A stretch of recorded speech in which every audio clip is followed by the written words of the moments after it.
can't imagine what it's like to have a dream come true. That's what the championship was for me, but it's history now. There's another championship out there with a lot of people after it. It's back to business.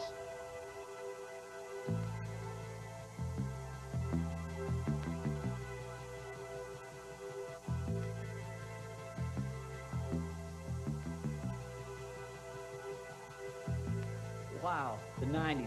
It's going to be a decade of new faces. The changing of the guard will be completed. Look what happened in Daytona. Another dream come true.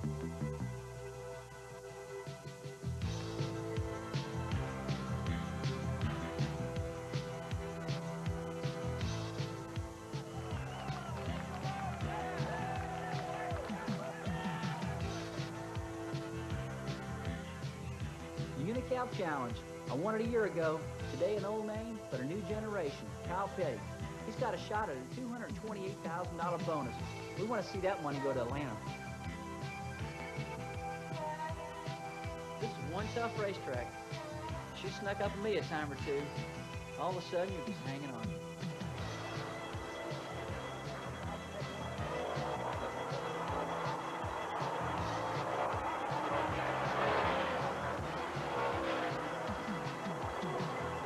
Hey, we got another heck of a season ahead for you.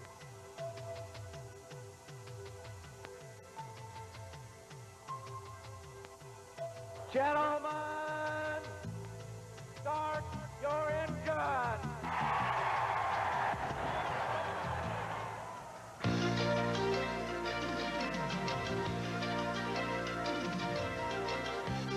ESPN entering a new decade as the world's leader in motorsports coverage presents Speed World.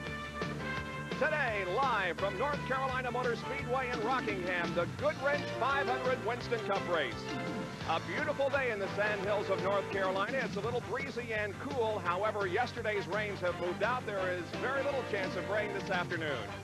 Good afternoon, everybody. I'm Bob Jenkins, and welcome to The Rock. The first of 20 Winston Cup races we'll bring you in 1990.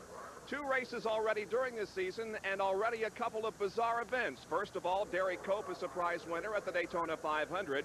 Kyle Petty has won his first pole position ever for this race.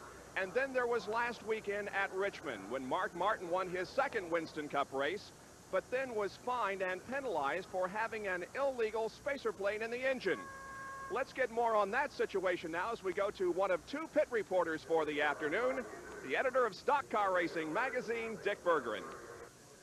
Well, Bob, what Mark Martin's team did last weekend was perhaps within the spirit of the rules, but outside the letter of the rules. And the letter of the rules says you cannot bolt on any bigger than a 2-inch spacer. Martin's group argues, however, that these spacers have been welded on to intake manifolds, and spacers bigger than 2 inches had been welded on. If they'd done that, it would have been just fine. This is an intake manifold that has had a spacer welded onto it. It's identical in configuration to the manifold they had on the car last week, except this one's welded, theirs was bolted, and this is the same size, same shape manifold they have on the car today, and it has passed inspection. So they've been through a pretty tough week of a lot of controversy. They're going to appeal this decision. At least one NASCAR official has said perhaps what has happened here has been a misunderstanding.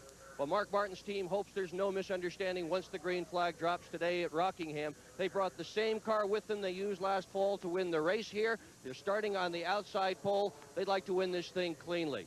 They're going to be starting outside a fella who's had perhaps the best week of his entire racing career. And right now he's with my colleague, Jerry Punch. Jerry? Well, Dick, you're indeed right. This driver's had a great week. He ran the same car at Richmond last week, qualified 7th, finished 11th.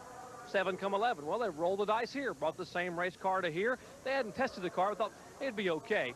Was it okay? 148.7 miles per hour on the pole the first time in his career.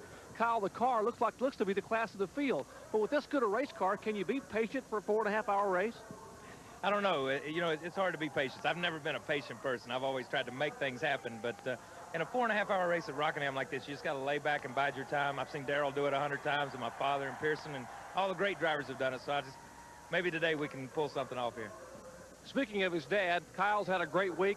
Father Richard hasn't. He had a poor qualifying effort starting back in 32nd spot. Then yesterday in the final practice session, he broke a shock in the car, just running about half throttle, spun the car, tagged the wall. The car was heavily damaged. They carried the car back to the shops in Randleman last night, unveiled the Daytona 500 car, the car that ran so well at Daytona, their Speedway car. They had planned to run in a couple weeks at Atlanta. That's the car they will start from the rear of the field here today. And Ned, Jarrett, a lot of veteran drivers have had their troubles already this year. Jerry, as a matter of fact, there are several drivers who've had major problems. Ken Schrader qualified on the pole for the Daytona 500, wrecked that car, had to go to the rear of the field. Then 2 weeks ago, while testing here at Rockingham, he wrecked the car that he planned to run in this race. Got a little sore from it, too. Then, after qualifying on Thursday, he wrecked the car that he qualified and has to go to the back of the field with a backup car. Benny Parsons, what's happening with all these wrecks? I don't know. What about Dale Earnhardt, Ned? He had the Daytona 501, folks. The last corner blew a right rear tire, was not able to win, finished 5th. He went to Richmond in the last practice session on Saturday afternoon, crashed that car, had to use a backup. At least he did finish 2nd, so he salvaged something. 2 other drivers, besides Petty and Schrader, have wrecked here and will have to go to the rear of the pack. Sterling Marlin wrecked his car that he qualified yesterday afternoon in practice, so he'll be at the rear of the pack. And Butch Miller didn't even get to qualify because he wrecked, had to go to a backup car, and it was the last car the Travis Carter team has in their shops. Benny, do the radial tires have something to do with all these wrecks? Well, you know they do, Ned, because when the Indianapolis cars use their radials for the first time in Indianapolis, all kind of problems. And these guys are basically having the same problems. The car just simply go away. All of a sudden, the car goes away. So I'm sure the radials have some effect. Well, I think that we're going to see one exciting race here today, but Bob Jenkins, there's still another story with a driver who had a problem here this week. And Ned, that driver is Davey Allison. Friday, after engaging in some horseplay with a crew member, Davey fainted. He was hospitalized overnight. Test proved to be negative. However, he'll only drive 1 lap today and then turn the car over to relief driver Hut Strickland. Our resident doctor, Jerry Punch, will explain further in just a moment. Stand by for live racing at North Carolina Motor Speedway in Rockingham. Our Speed World coverage of the Goodwrench 500 being brought to you by today's Chevrolet, who invite you to see why nobody's winning like the heartbeat of America. By Purolator, the world's largest filter company. And by Quaker State, the big Q is one tough motor oil. 38 cars and drivers are standing by to go 500 miles here at the Rock. We'll be back with more right after this.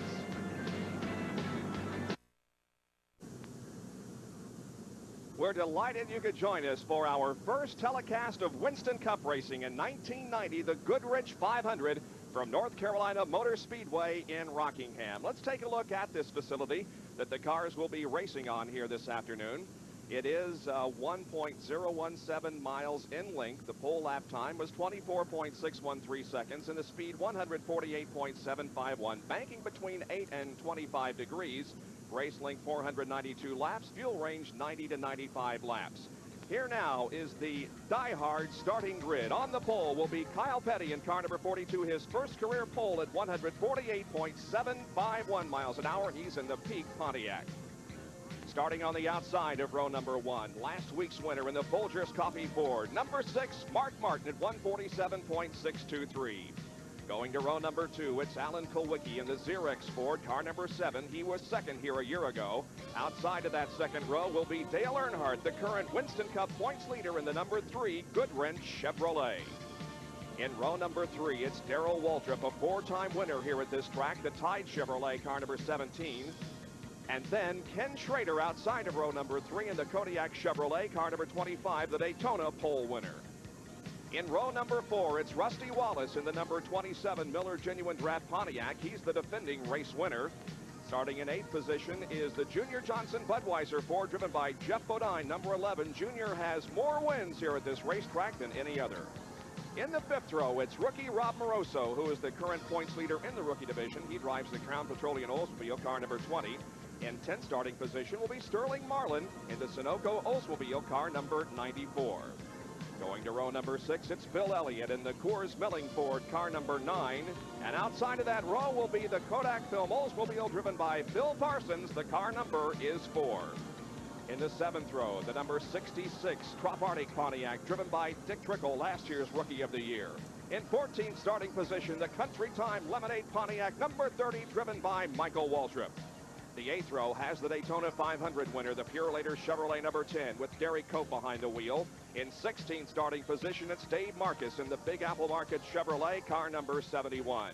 Going to row number 9 now, it's Ernie Irvin in car number 90. In 18th starting position, Davey Allison in number 28. The 10th row has Harry Gant and Rick Mast in car number 2.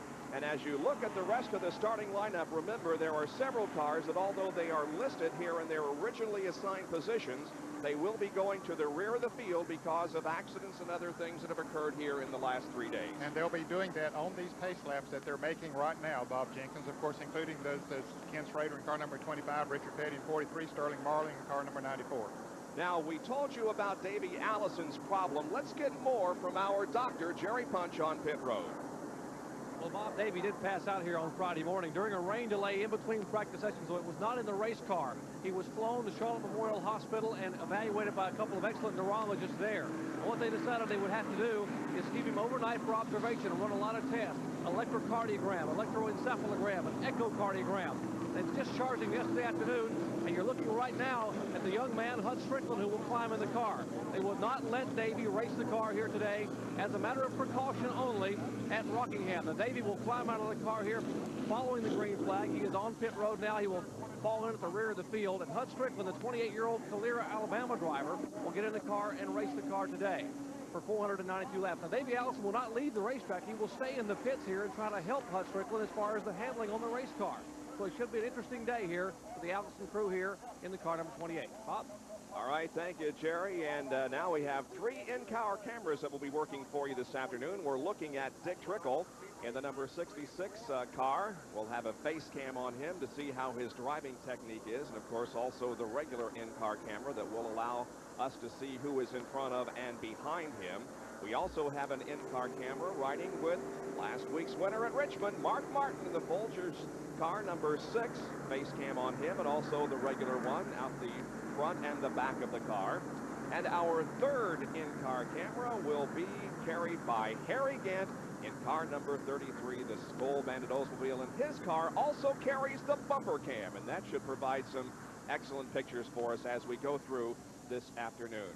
Jimmy Maycar will be carrying the crew cam. Now, remember, we debuted this crew cam with Jimmy last year at this time, and we put it on him again for this afternoon's race. Well, gentlemen, it seems like such a short time that we said goodbye from Atlanta, and by golly, here we are at Rockingham, and they're running the radials here this afternoon, Benny. Bob, and when I talked about the radials a moment ago, it's just the feel is different to the drivers. They're not the same as the 5-ply tire, and they really don't know how to react. That's the problem they're having. They go in the corner, the car feels fine, and all of a sudden it's backing towards the wall. As Ned mentioned a moment ago, when we start running the radials each and every race, I think these fellas will get accustomed to them. Ladies and gentlemen, welcome to ESPN's auto racing coverage of 1990 Winston Cup style. A great crowd on hand today at the Rock, and here we go with the Goodwrench 500, the green flag flies.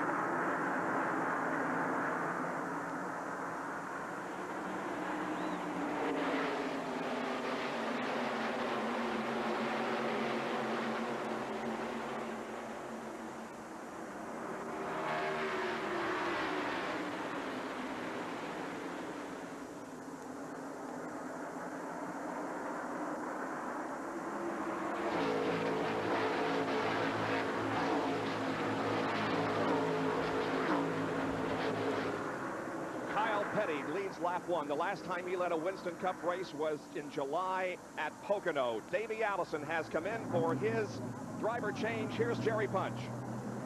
Davey brings the Hamilton Ford on the pit road. Now, they practiced this yesterday afternoon. 29-year-old Davey Allison will climb out of the right side window. So before he does, he will sit in the car and help Hud Strickland get the seatbelt fastened. Now Davey jumps out of the car, will run around and come across the wall as they are trying to buckle in Hud Strickland. Gentlemen? All right, as we watch that driver change in the pit area on the track, we have a battle going on between the number 7 and 17 cars. That's Darrell Waltrip in the 17 car on the high side of the racetrack. Oh, Rusty Wallace bobbles badly coming out of the 4th turn, allowing Darrell Waltrip in the 17 car to go to the inside and retake that position. That's Phil Parsons in the number 4 car following Rusty Wallace. And you can see the 28 car going out of the pits. He's 2 laps down, Bob. Hud Strickland relieving for Davey Allison. So it is is a definite penalty that they will have to overcome here, starting 2 laps down, but Davey Allison did not feel comfortable running the entire distance. Now watch Rusty Wallace here almost lose the car coming out of turn number 4. Is that the radials, Benny? Well, I don't know. We saw Rusty Wallace do that several times last year, so let's don't jump on the radials too soon.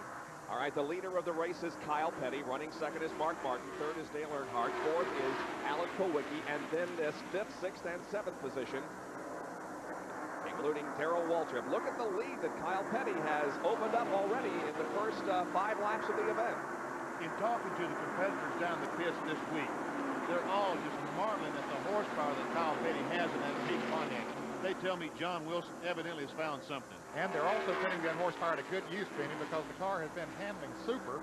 It just like it's tied on a string going around the turns. You saw Mark Martin's car go a little high behind him there, but Kyle just driving right on the low groove where he wants to be.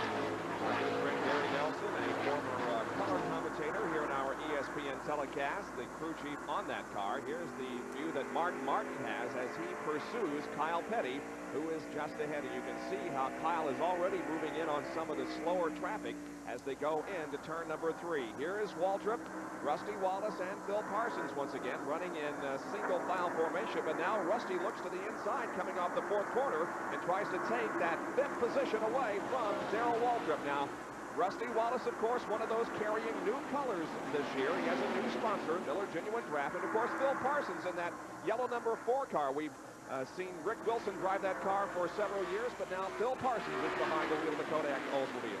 Yes, I wanted to tell the folks that you were not crazy, because that is Phil Parsons in the car number 4. Wonder which one of us will be the first to make an error and put somebody in the wrong car. Probably be me.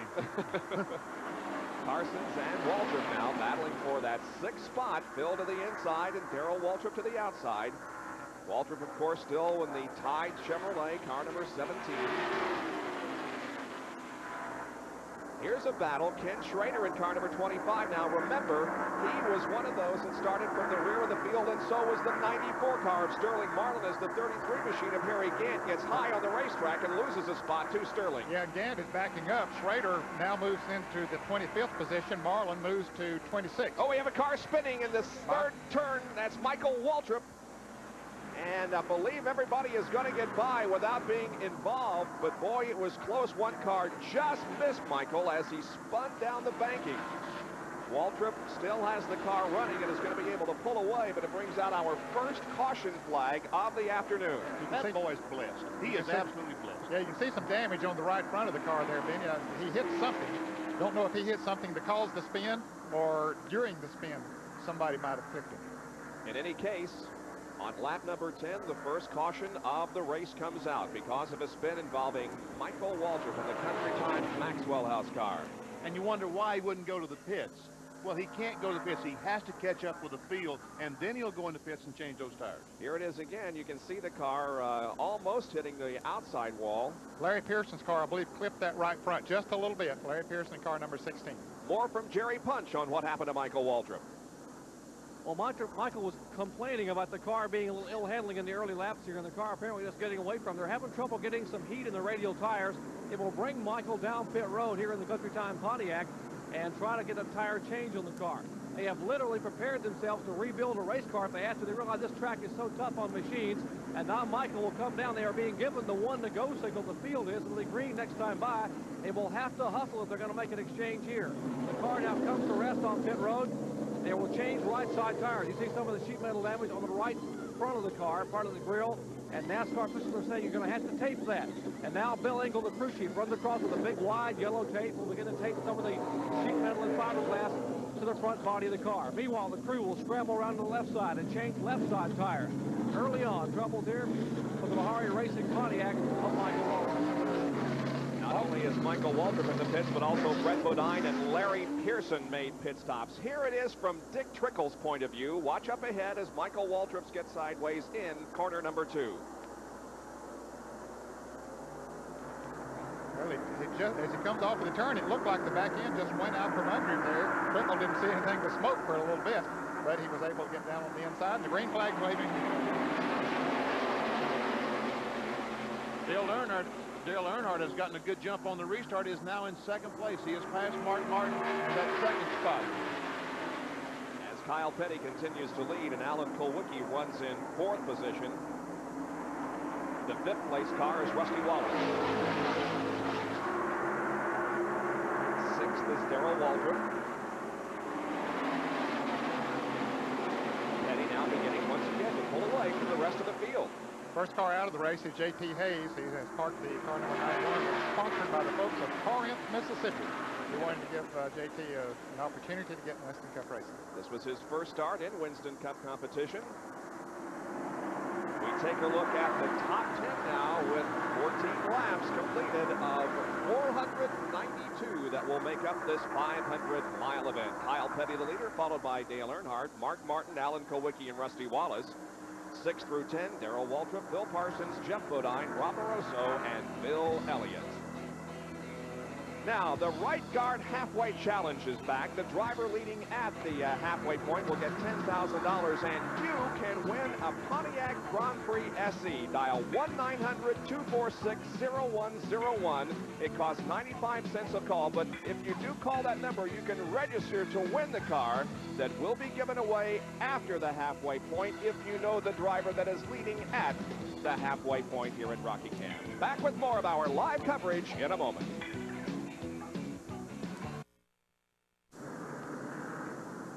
At Rockingham, and for the second time this afternoon, the yellow flag is out on lap number 18. It involved a spin with number 57, Jimmy Spencer, and here's how it occurred. Well, he got together. He tried to come down on the bottom of the racetrack. Unfortunately, Sterling Marlin in the 94 car was already there. Touched the left rear of Jimmy Spencer's car, and around goes the Pontiac. But he kept the car going. Pitting on the backstretch, so now going into the pits.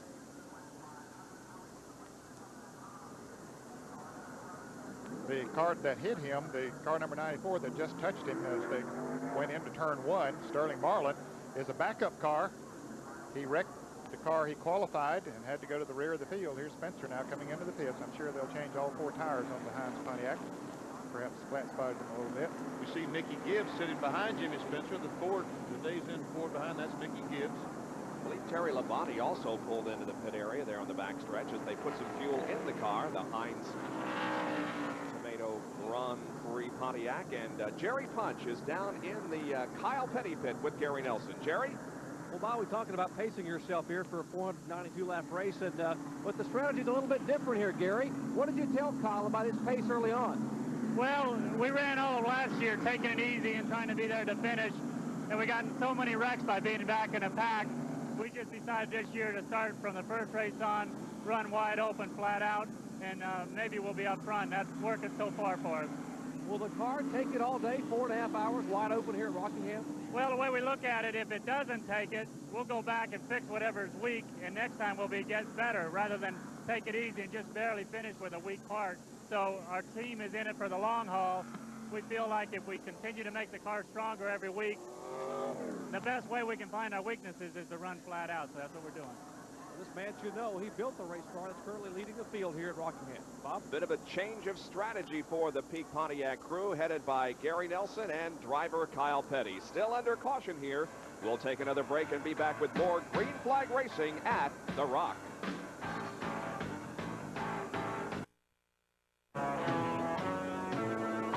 NASCAR Winston Cup Racing returns in 1990 on ESPN at Rockingham, North Carolina, and the Goodwrench 500. The green flag flies. We are back to racing after our second caution of the afternoon, involving a spin in turn number 2 involving Jimmy Spencer. The leader of the race is Kyle Petty in car number 42. Now the 28 car leads the 42 down the backstretch. That is Hut Strickland in substitution for Davey Allison, making up one of 2 laps lost on the driver exchange. A good battle going on for second position. That is Mark Martin on the high side. Alan Kulwicki on the low side is car number 7. And trailing in the 27 car is defending Winston Cup champion Rusty Wallace. Kulwicki has the spot. He gets underneath Mark Martin, goes into second place. Here comes Rusty Wallace, going to take over the spot as well, looks like. Indeed, Rusty does move around Mark Martin going down the backstretch. And so Rusty Wallace moves into 3rd position. How about old Hut Strickland, that black car? That's the first guy we've seen pass Kyle Petty. Yep, and he's pulling away a little bit from him, Benny. He really is. I mean, he just didn't pass him. He is pulling away. At the number 5 car, driven by Ricky Rudd, has made great progress in this event. He started at the 25th position and is already up to 9th, looking for 8th, running alongside Darrell Waltrip at car number 17. Those two cars go in side by side into turn 3. There's the number 11 car of Jeff Bodine trailing, and Ricky Rudd picks up another position. Actually, that puts him in 6th position, Bob. He has been one of the fastest cars on the racetrack as far back as he started to come through the traffic that he has. Means that car is really working. They were very disappointed with that car here on Thursday when they got here. Had a very poor qualifying run. Of course, it rained qualifying out on Friday, the second round of qualifying, so he had to take what he got the first day. But they made major changes on the car, and it's working. Well, Ricky Rudd has finished second at this racetrack on 3 different occasions. So in his 27th start at Rockingham, he is looking in very, very good position despite the poor qualifying effort. Once again, there is the leader of the race, Kyle Petty. The battle for second position now involving Alan Kulwicki and Rusty Wallace. Hud Strickland, the last lap, had a problem going off the 4th corner. He did not have a problem that time. Well, that crew is hoping for a caution flag again. That would get one of the laps back. They lost 2 laps in the driver exchange. That's right. What happens when the caution flag comes out, the pace car goes in front of the leader, which is... And here it is. Spin. Rick Wilson and Larry Pearson are together in turn number 2. Another spin, the 3rd of the afternoon in the first 27 laps. And here comes Hud Strickland down the straightaway. No caution. No caution. No caution. Well, wow. The cars got going, and the Robert Yates crew that owns the car, number 28, said, oh, we had to have a caution there, fellas. There was 2 cars that spun, but they got straightened out. Here goes Larry Pearson, one of the cars that spun around and coming on around the track. Well, that is a tough break for Hud Strickland. They could have made up half of what they lost. Now, here is a replay. These guys were running very close to each other for about the last 3 laps, and this is what happened as they went into 1. Same thing as a moment ago. Exactly. Rick Wilson came down, Larry Pearson was down there, and they touched, and around they go. And a very similar situation yesterday that eliminated your son, Ned, after an excellent, excellent run to the Busch Grand National race, eventually won by Dale Earnhardt. Well, that can happen very easily. You can misjudge the car on the inside. You cut down, want to get to the low side of the racetrack. And sometimes the car is there, and you see what happens. Now, the 75 car, Rick Wilson lost a lap. Car number 16, Larry Pearson, did not lose a lap. But Larry is very close to being lapped right now. You can see him leading this trio down the backstretch. And Kyle Petty has really closed in now on Hud Strickland in the 28 car and is trying to put that vehicle 2 laps down as it was earlier. The number 17 car of Darrell Waltrip is having some problems. He's running that high groove. He must have some handling problems. Looks like the car, we can't really tell. Ooh, he and Rob Moroso almost get together. That blue number 20 is Moroso, one of the Rookie of the Year challengers, but Darrell going awfully high in the corners means that he's up there trying to keep those tires cool so they get some adhesion. Probably the car is a little bit loose on him, and he's just letting sort of have his reins as he goes into the turns. Earnhardt's doing a similar thing up in front of him. And you can see the black car of Earnhardt. He's running very high. Later on, that groove will work for him. Earnhardt and Bill Elliott running together. Now, this is the groove that Dale used yesterday in the Busch Grand National race, that very high line between turns 1 and 2, but he was using the lower groove between turns 3 and 4. As Ned mentioned, that groove will work later on in the day, but it's just too early now. Earnhardt losing a lot of time up on the top side of the racetrack. He and Darrell Waltrip both. And look who are running side by side. Dale Earnhardt and Derek Cope, memories of Daytona. Well, Earnhardt certainly gives him plenty of running room once they get to the corners, because he's in a world of his own up there, not taking any racing room away from anybody else. Cope's car appears to be working well on the bottom side of the racetrack, although Earnhardt is staying with him. But now you can see Derek moving ahead. And that drops Earnhardt back to 10th place. He started 4th. The number 27 car of Rusty Wallace, the number 6 car of Mark Martin, the 5 of Ricky Rudd are battling for position as they try to lap the 16 car of Larry Pearson. Hey, Ricky Rudd is looking very impressive in the lead back here at Chevrolet, coming from 25th now up to the 4th position. We saw him at breakfast this morning and had a big smile on his face and was very confident that things were going to work well for him this afternoon, despite the fact that he started very near the back of the pack. Rusty Wallace in 27, and Ricky Rudd in number 5. And we're watching them battle for position from Mark Martin's car. Now Rudd pulling alongside, coming out of corner number 4. He just took the low groove, Bob, and got traction and just zipped right up on the inside of Rusty Wallace and moved around. Picked up another position.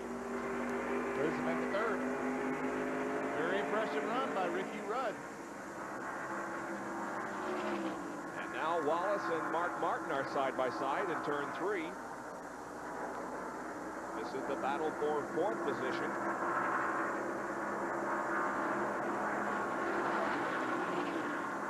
Looks like Mark Martin has him. At least he has position going down in the corner.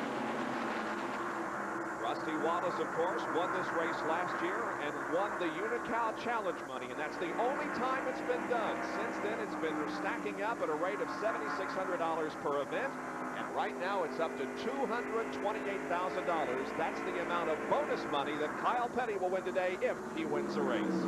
Back in a moment with more.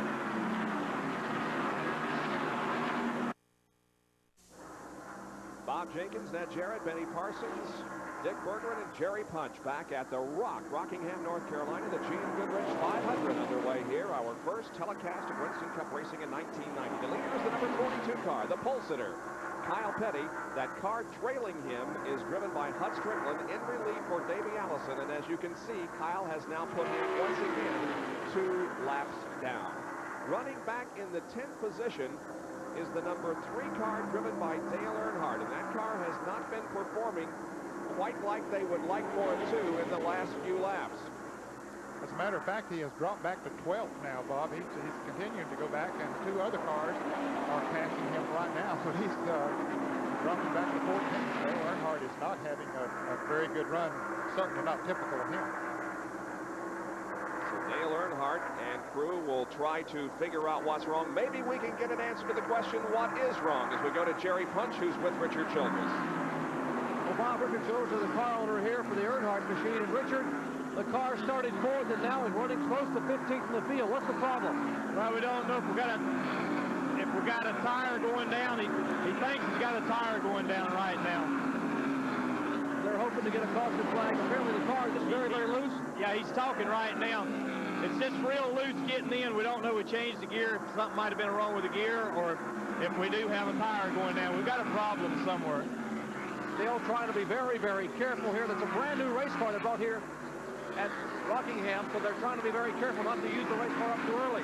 Another crew that has their hands full is the crew of Darrell Waltrip, and Dick Bergeron is there. And Jerry, I'm with Darrell Waltrip's crew chief, Jeff Hammond. Jeff, you had hoped to run better than this. What's your problem? Right now, Dick, it seems like we really believe we got a little too much wedge in the car, and the car is actually spinning off the right rear on account of it. So we want to get in next time by and put a little bit of, take a little wedge out of the car. The car is loose up off the corner because of this, and we can't get back in the gas very good. So, you can see already that there's a lot of guys having this kind of problem, including Dale Earnhardt, so I think we can fix it. And Dale Earnhardt is coming in. Jerry Punch is with him. They could not afford to wait any longer and take a gamble. The car now running here in the pits. Earnhardt sitting very quietly inside the machine. In fact, they have shut the engine off, and they are going to change right side tires. They take the right side Eagles off on the Goodwrench Chevrolet, fill it up with fuel. Now the car is fired. Earnhardt gives it back in gear. 15.8 seconds. He is down and away. And Jerry went 1 lap down during that exchange. He was more than a half a lap behind Kyle Petty. Before he came into the pits, he had dropped all the way back to 21st position. You're right, he had no choice but to come in and make that change. And here's Hut Strickland trying to move back around Kyle Petty, and that does put him back within 1 lap, Bob, if he can stay out there in front of it. Well, those 2 cars have been racing for the last few laps, and now the number 5 car, driven by Ricky Rudd, has moved into 2nd position, passing Alan Kulwicki. The 42, something's wrong with the 42. He just doesn't have the strength he had a moment ago. There you can see that Ricky Rudd started in 25th at the end of 15 laps, was 11th, and he has now moved into 2nd position. There's Alan Kulwicki trailing him in the number 7 Xerox Ford. And now Ricky Rudd begins to reel Kyle Petty in just a little bit as Hut Strickland in the number 28 car begins to pull away from the leader of the race. And here is the interval now between the 1st and 2nd cars. The handle has just went away on Rudd's car. All of a sudden, I don't know what's happened to it. That's Jimmy Means, the number 52 car, high in turns 1 and 2. As Kyle Petty, a number 42, continues to lead the race, and we have smoke coming from a car just ahead of the leader. It's Charlie Baker in 93. And the caution is coming out. And now Hut Strickland will make up one of those 2 lost laps. There he crosses the line ahead of Kyle Petty. So Hut Strickland 1 lap down. There's Charlie Baker in car number 93. He's from Stockton, California. Has come in after smoke began pouring from that car at the end of the backstretch, and he pulls the car back into the garage area. And Bob, this is a welcome caution for a lot of drivers out there that were having problems, handling problems with their car. They'll be able to come in, make some adjustments, get new tires on the cars. 51 laps have been completed. And let me show you what's going to happen, folks. The pace car has picked up the leaders, and that means that you can start pitting now. The pit road has been closed. This is on the left of the screen is the front pits. On the right of the screen is your right pits. Now see here, all the front runners are coming in the pits. No one is in the back pits. Let's go to Dick Berggren, who's in Ricky Rudd's pit for the change. And there's a loose tire in Ricky Rudd's pit. It rolled out almost in front of some of the other cars. Waddell Wilson alertly grabbed hold of it, pulled it back in again. Jerry Punch, meanwhile, is with the leader, Kyle Petty. Jerry? They have changed right side tires, now moving to the left side of the car, scampering the high-speed ballet. Left side tires going on, finishing the fueling of the car. Kyle had complained the car was getting very, very loose. He is down and away. Likewise, Alan Kowicki as Rudd and other drivers now exiting the front pit. Gentlemen? Now you see all the cars are leaving the front pits. They're just getting to the back pits. So that means everyone pitting on the back straightaway has to fall in behind the cars pitting on the front straightaway. Big disadvantage to pit back there. The front pits are nearly vacant now as those who pitted here go back out onto the racetrack while there's lots of action in the back pit. We'll be back right after this.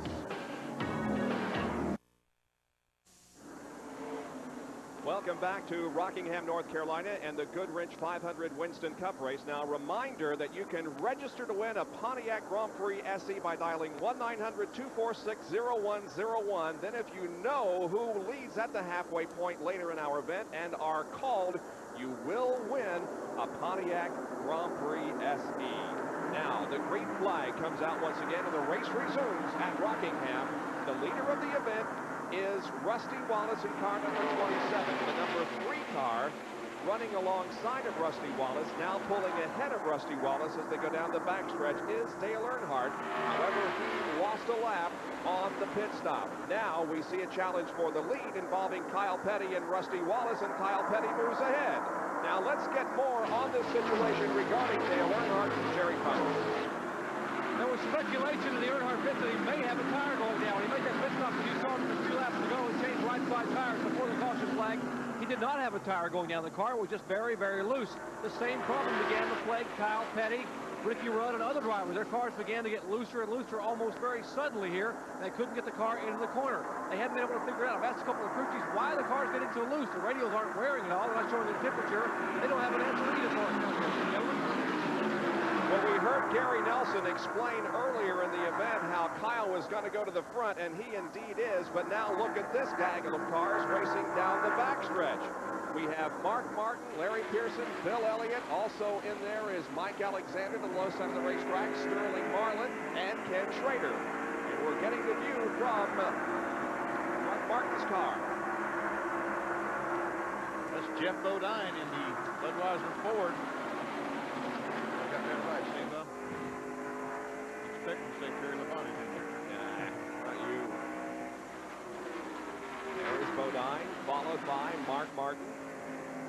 They race into turns 3 and 4. Now Mark looking to the inside of Jeff as they come out of the corner, past the main grandstand here, and Mark Martin pulls ahead of Jeff Bodine and takes the position away. And that's 5th position that he just took away from Jeff Bodine. Now the 7 of Alan Kowicki and the 5 car of Ricky Rudd running right together on the racetrack. The last car is the 01 of Mickey Gibbs.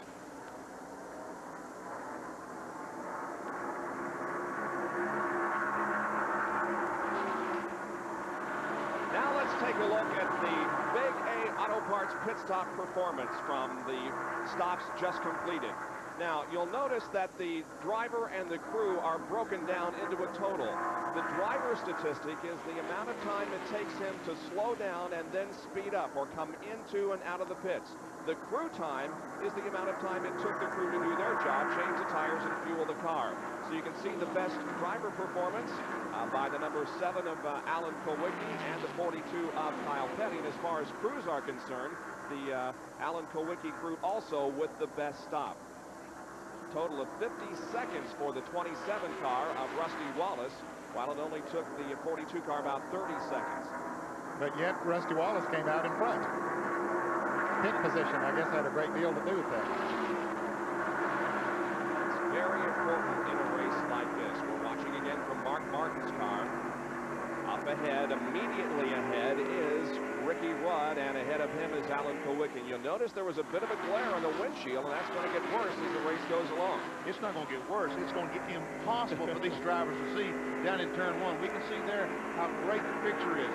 Now they're going down the front straightaway. Let's just follow this if we can down in turn 1, and you'll see what we're talking about, folks. It's now about almost 1 o'clock. Look at the glare. About 4 o'clock this afternoon, impossible to see.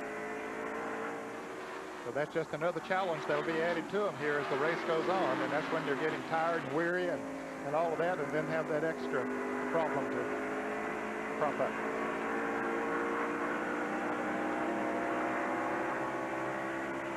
See Rudd's car bouncing a little bit there. Some of the drivers were talking that the pavement was getting a little uneven here. It's been a couple of years now since it was paved. It used to be one of the smoothest tracks on the circuit, but certainly the weather takes its toll on pavement over a period of time. Nothing serious, but it do jump up and down a little bit. And now we see Brett Bodine in the 26 car, along with Mike Alexander. Morgan Chevron is in 15, Jimmy Spencer's in 57, and Derek Cope in number 10, followed by Harry Gant in the 33 car. So 6 cars running right together here, close enough to throw a blanket over them. There are the cars that have dropped out of the race. Jason Hayes, the 91 car, and Charlie Baker, and Mark Stahl, oh yeah, is behind the wall, but not officially out of the race. Brett Bodine's Quaker State Buick is smoking. We'll watch that situation very closely. I'm sure NASCAR is going to be watching that very closely as well, because that did not look good at all. Now inside Harry Gant's car, and you can see the smoke just ahead coming out of Bodine's car. And boy, Harry Gant would love to get around it, because you never know what it might be. Meanwhile, we have Kyle Petty, who has once again put the number 3 car a lap down. And here comes Rusty Wallace moving inside of Dale Earnhardt. Rusty is in 2nd position, and Dale gives him plenty of room. Yeah, he gave him lots of room today, because last week at Richmond they got in turn 1 and ran out of room. We understand that the 26 car may be experiencing a rear-end problem. That's the reason for the smoke. He is losing positions. There goes Terry Labonte in the number 1 car around. Richard Petty in 43. That's Darrell Waltrip in 17. And Brett Bodine drops to the inside of the racetrack. And he's getting the black flag, Bob, so he will have to be coming in before too long.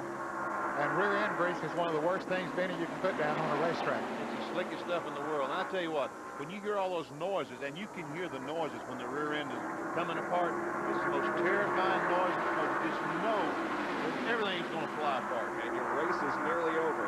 And here comes Brett Bodine now, dropping even lower on the racetrack and putting on the brakes. You can see his pit crew standing by, but this may be a terminal problem. Dick Berggren will call a stop by Brett Bodine. Well, this is surely not going to be a fast stop as such. Larry McReynolds has slowed the car with the signboard. He's lifting the trunk to take a look inside and see if he can figure out where that smoke is coming from. They've closed it back down again. These guys were worried all day about problems. Earlier they thought perhaps they had a clutch problem. Now they're checking under the hood to see if potentially the problem with the smoke is there. And it looks as if it might be. There is some oil on the engine. Crews now working exclusively on the engine area. Nobody's paying any attention at all to the rear end. Not a good day for Ricky Rudd. He sits in the pits. The engine is now silent. This is going to be a lengthy pit stop. He's just gone down another lap. And Dick, you win the award for placing the driver in the wrong car. That is Brett Bodine in the 26th, not Ricky Rudd. Congratulations. And Brett Bodine. He finished 8th in Richmond last week and had a good run there. Yes, he did, and he was 9th place in the Winston Cup point standings coming into this race, but this certainly will drop him back. The bumper cam from Harry Gant's car. He just got into it with another car and lost a little bit of ground, and we'll show you what happened as he came up on Jimmy Spencer in car number 57, and a little bit of contact. Yeah, Spencer, it looked like, tried to dip down on the inside of Morgan Shepherd in car number 15, and Harry was making his move on the inside, so they did make a little contact. Harry now running in the 13th position. Look at this bumper cam shot. That's Terry Labonte in the Oldsmobile, and look how close they are. Richard Petty to the right, now moving back in line behind Labonte as Terry pulls right up on the back bumper of Harry Gant. Now that's Mickey Gibbs there on the inside of the racetrack. Now, by the way, the 33 car of Harry Gant that we're watching the bumper cam from is running in 13th position. They're your top 5 with 73 laps completed at Rockingham. Welcome back to The Rock, Rockingham, North Carolina Motor Speedway, and the Goodwrench 500 Winston Cup race. The leader is number 42, driven by Kyle Petty. He's led 72 of the 75 laps and running in 2nd position. Not too far behind, just a matter of car lengths. The number 27 car, Rusty Wallace, who got a little wide there in the 4th turn once again. But there's Rusty running in that 2nd position. 3rd is Alan Kowicki in car number 7. And here he comes, and you can see how close on his back bumper the number 5 yellow and white car of Ricky Rudd is. And the number 3 car, once again, is Dale Earnhardt, and he is a lap down because he made an unscheduled pit stop. The 6th car of Mark Martin running in 5th position. And Earnhardt continues to go back, Bob. His cars, you very seldom see that car as ill handling as it is here today. It, of course, was so strong at Daytona and also in Richmond last weekend, but they just haven't hit on the right combination here this weekend at Rockingham. Now look at this car number 94 coming up on Dale Earnhardt. We said at the top of the show that he had to use a backup car. Now he has moved into 6th position in that Sunoco Oldsmobile car number 94. That's Sterling Marlin. So he has come from the back of the pack all the way up through there. A similar run of Ricky Rudd. More on that, Jerry Punch in the pit area. Interesting, the car that Sterling Marlin has here at this racetrack has not raced at Bristol, Tennessee last year. Now, on our ESPN telecast at Bristol, he was leading the race, came in for a late pit stop in this race car, and they let the lug nuts off. They had to come back down pit road, and it cost them a shot at victory. This is the car they keep special, as most of the teams do, to run only one racetrack, the demanding High Banks at Bristol. But they brought it out to run here, and the car performing flawlessly thus far today. And then, before he crashed yesterday afternoon, you had the stopwatch on him in that final practice period, and he was the fastest car. Yes, he was. I clocked up just about all of the cars that were out there running, and he had a pretty good margin over the rest of them. And I know they really hated to wreck that car, but this one seems to be working equally as well. Best battle on the racetrack is right here for 3rd position. Oh, they touch coming out of the 4th turn. Ricky Rudd gave Alan Kowicki a little bump in the back of the car, and Ricky was able to take away that 3rd spot. Didn't take much to get him out of shape, and he just moved right on around. Kowicki is really dropping back. It's like all of a sudden the car just went away. Look here and for the lead. Rusty Wallace on the inside. Let's see if we have a change of leader here as they come down to the stripe. Indeed, Rusty Wallace led that lap by about a car length, and he now pulls cleanly around Kyle Petty. Rusty Wallace is the leader. We'll take a look once again at that bump that occurred between Alan Kowicki and Jeff Bodon and Ricky Rudd and Jerry Punch has more on this. Well, surprising at all that Alan Kowicki even had this race car here. The car is getting a little bit loose with him up front. This car was totally rebuilt this week. Those people who saw Richmond last week, Kowicki was leading the race when Bobby Hill and Blue right in front of him going into turn 1. He backed this race car into the wall at Richmond. The car was shipped directly from the racetrack at Richmond to Mike Laughlin's race car shop in Greenville, South Carolina on Sunday night. By Monday afternoon, they had totally rebuilt the car. So as you look at the race car here, from where it says C-Rex, from the R back, the car was totally sawed in half and rebuilt. The entire right side sheet metal was replaced, and they got the car here to Rockingham just in time to qualify. So a pretty impressive run and a good week for the Z-Rex crew of Alan Kowicki. And Alan Kowicki now continues to drop back just a little bit as we go back and catch some more action on the racetrack. That's Morgan Shepherd in the 15 car high on the racetrack. Ahead of him is Terry Labonte in the number 1 Skull car and Richard Petty in car number 43. And this is 12, 13, and 14 positions. And there is Derek Cope as we have the shot once again from Harry Gant's bumper cam. That's Derek Cope, the Daytona 500 winner, on the left of your screen. And the Phillips 66 in-car of Dick Trickle, as he is right behind Derek Cope. We'll take a lap with Dick Trickle in number 66.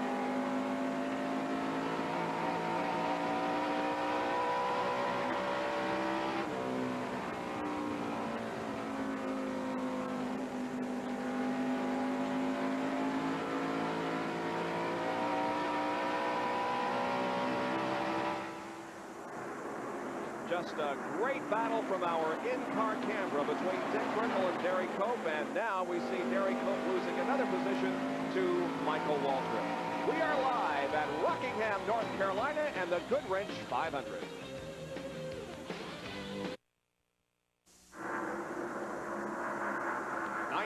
Laps are completed at Rockingham out of 492 that makes up the Goodwrench 500.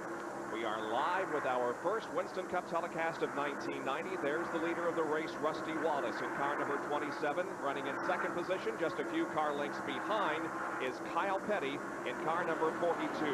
He, of course, was the pole sitter for this race. The very first time in his Winston Cup career he was there. We asked him, is it nice to be starting up front in this event?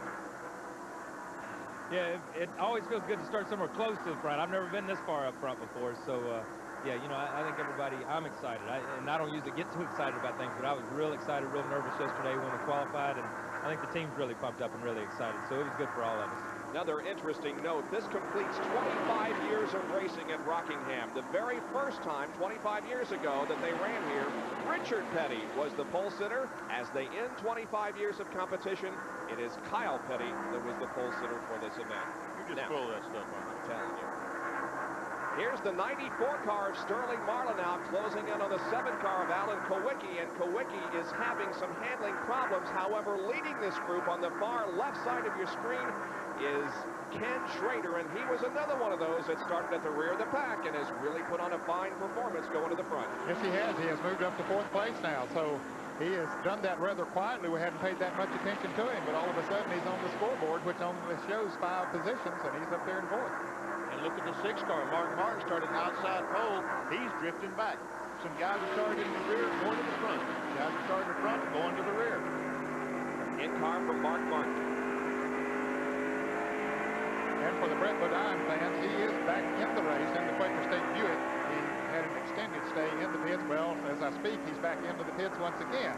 Dave Marcus was in a few moments ago for a couple of laps. He has an overheating problem with his car. Dave qualified in 16th position in the Big Apple Market Chevrolet, but having overheating problems here today. Jerry Punch has a further comment on the run by Ken Schrader. Jerry? Just before the race began, Richard Broom and the crew were having a little bit of fun with Schrader, talking about the problems they've had here. They're not laughing about it, but you have to keep your sense of humor in this business, because they destroyed the primary car they wanted to race here, as you said a week ago, and then destroyed the car they had qualified here yesterday in practice.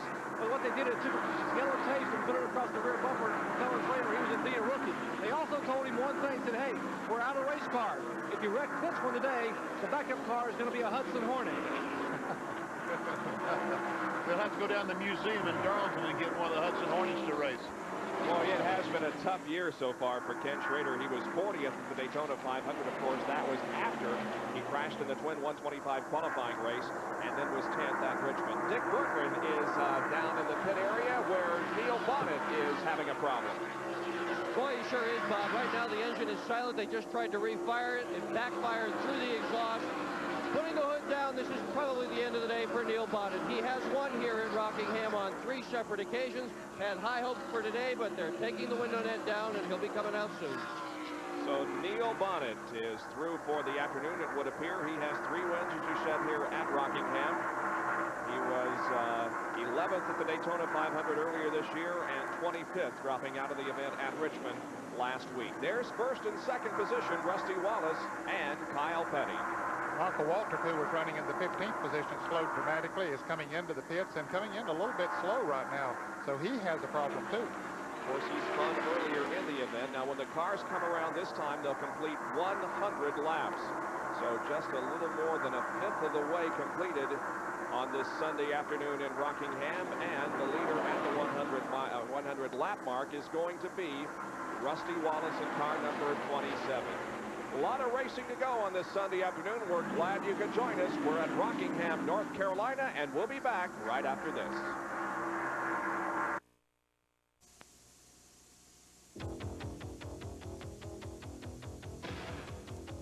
Winston Cup replays are brought to you by Purolator, the world's largest filter company. March 5th, 1989, the second race of the Winston Cup season at North Carolina Motor Speedway. Richmond was snowed out the week before. Rockingham was wet from rain, so the first 22 laps were run under caution.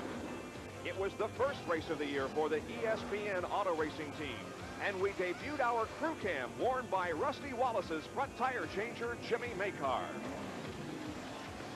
The two who would battle for the Winston Cup championship all year, Wallace and Dale Earnhardt, had an encounter exiting pit road, but Rusty went on to win. Here comes Rusty Wallace. He wins the Goodwrench 500, and second place goes to Alan Kowicki by a bumper. Rusty, as pole sitter, won the Unical Challenge money and has been the only one to do that so far. And that challenge money up to $228,000 for this event. The eligible driver is Kyle Petty. In car number 42, he's running second, and they're lapping Dale Earnhardt again. That puts him 2 laps down. You know, Dale Earnhardt, they've changed the chassis that they normally use. They used to use a rear steer all the time. They have changed everything over to front steer. And obviously, there's something they don't know about the front steer in Rockingham. If you were just joining us, Dale Earnhardt made an unscheduled pit stop and lost a lap, and now he has been lapped on the track, so he is 2 laps down. Here's a battle between number 6, Mark Martin, and the 7 car of Alan Kowicki, and this is for the 6th position. And again, Alan Kowicki is another one of those who needs a pit stop because the handling has gone away on that car. It seems about 50 laps is about all they can get on the tires for them to work reasonably well, and then they really start sliding over the rest of it. Here is Rusty Wallace. No, here is Kyle Petty trying to take the lead away from Rusty Wallace, and doing so. That is Butch Miller in car number 98. That's providing some interference, but now Rusty gets around him, and Kyle Petty goes back into the lead. But here comes Rusty back, looking to the outside in turn 3. But it looks like that Kyle Petty will indeed lead lap number 108. Butch Miller was running in 19th position, so now there are 18 cars in the lead lap. Morgan Shepherd just in front of them. He would be the next car to go a lap down. And here's the field rundown after 100 laps. And Kyle bobbles coming out of the second corner down the back stretch, but maintains the advantage over Rusty Wallace. He now sneaks up on the number 15 car driven by Morgan Shepherd, and they try to put him a lap down. Rusty really pulling in now on Kyle.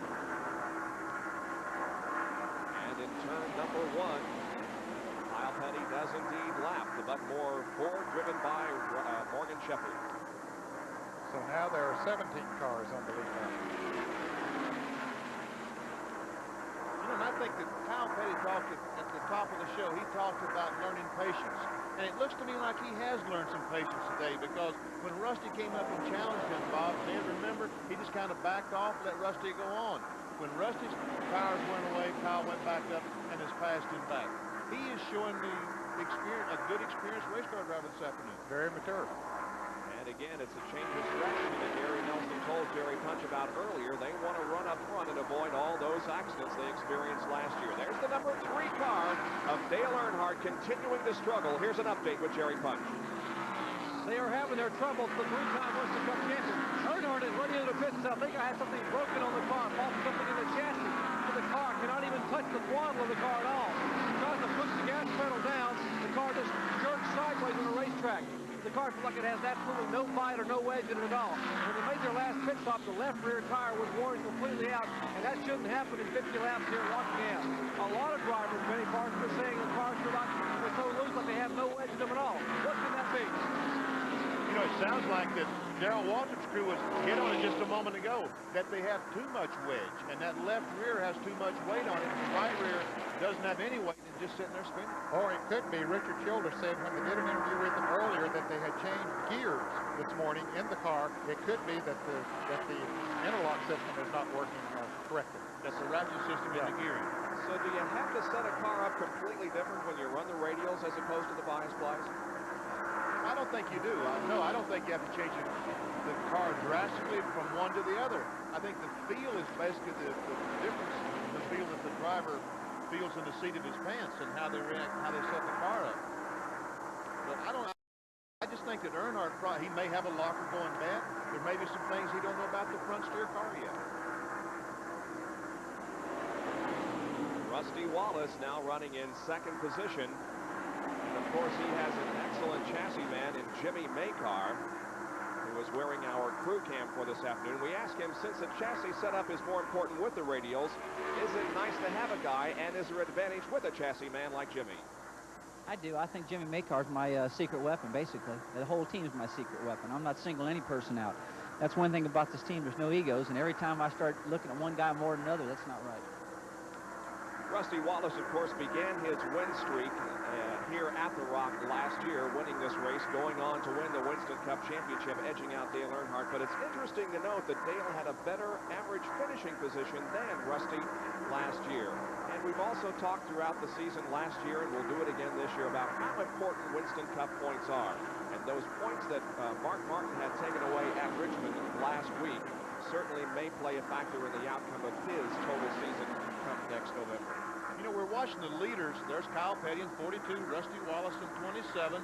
But you know what? That 5 car again, Ricky Rudd is creeping back into the picture. We can't see him now, but folks, believe me when I tell you, he just isn't that far away. See the green car? That's Brett Bodine. There comes Ricky Rudd. And Dick Berggren can comment on this run. And while a lot of people have been complaining about their chassis, Waddell Wilson says his is just about where they'd like to have it. The only problem they're really having with the car is just creeping up the racetrack a little bit on the banks. And we saw that problem at Daytona, and it certainly didn't bother Ricky Rudd there. He turned in a fine performance, even though he was unable to hold the car on the bottom. However, if they have a liability today, it is their pit road assignment. They are all the way at the far end of pit road, at the exact opposite end from Kyle Petty and from the fastest cars. That, generally speaking, is considered to be a disadvantage. It makes it hard to stay with the leaders on pit stop. They did it on the first one. We'll see what happens in the next round. Let me explain to you why it's such a big disadvantage to pit near the 4th corner, as Ricky Rudd is doing. When you come into the pits, when you get on pit road, Dale Earnhardt, Kyle Petty, those fellas that's pitting down turn 1, can run as fast as they want to down the pit straight. But once they get through their pits, they have to go out and stay very slow and stay on the bottom of the corner down in turn 1. Well, they're not going very fast when they take off anyway.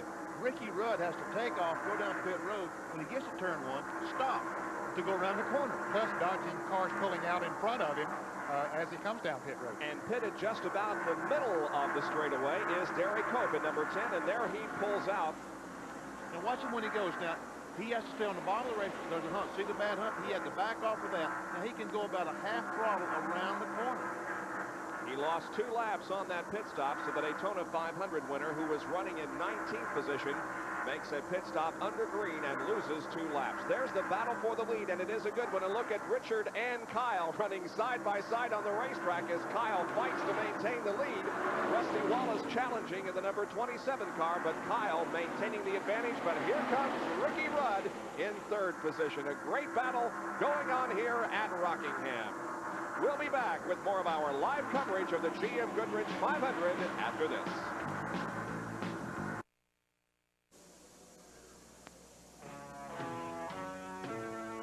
We are at The Rock, North Carolina Motor Speedway in Rockingham, ESPN Speed World for the first time in 1990 Winston Cup racing.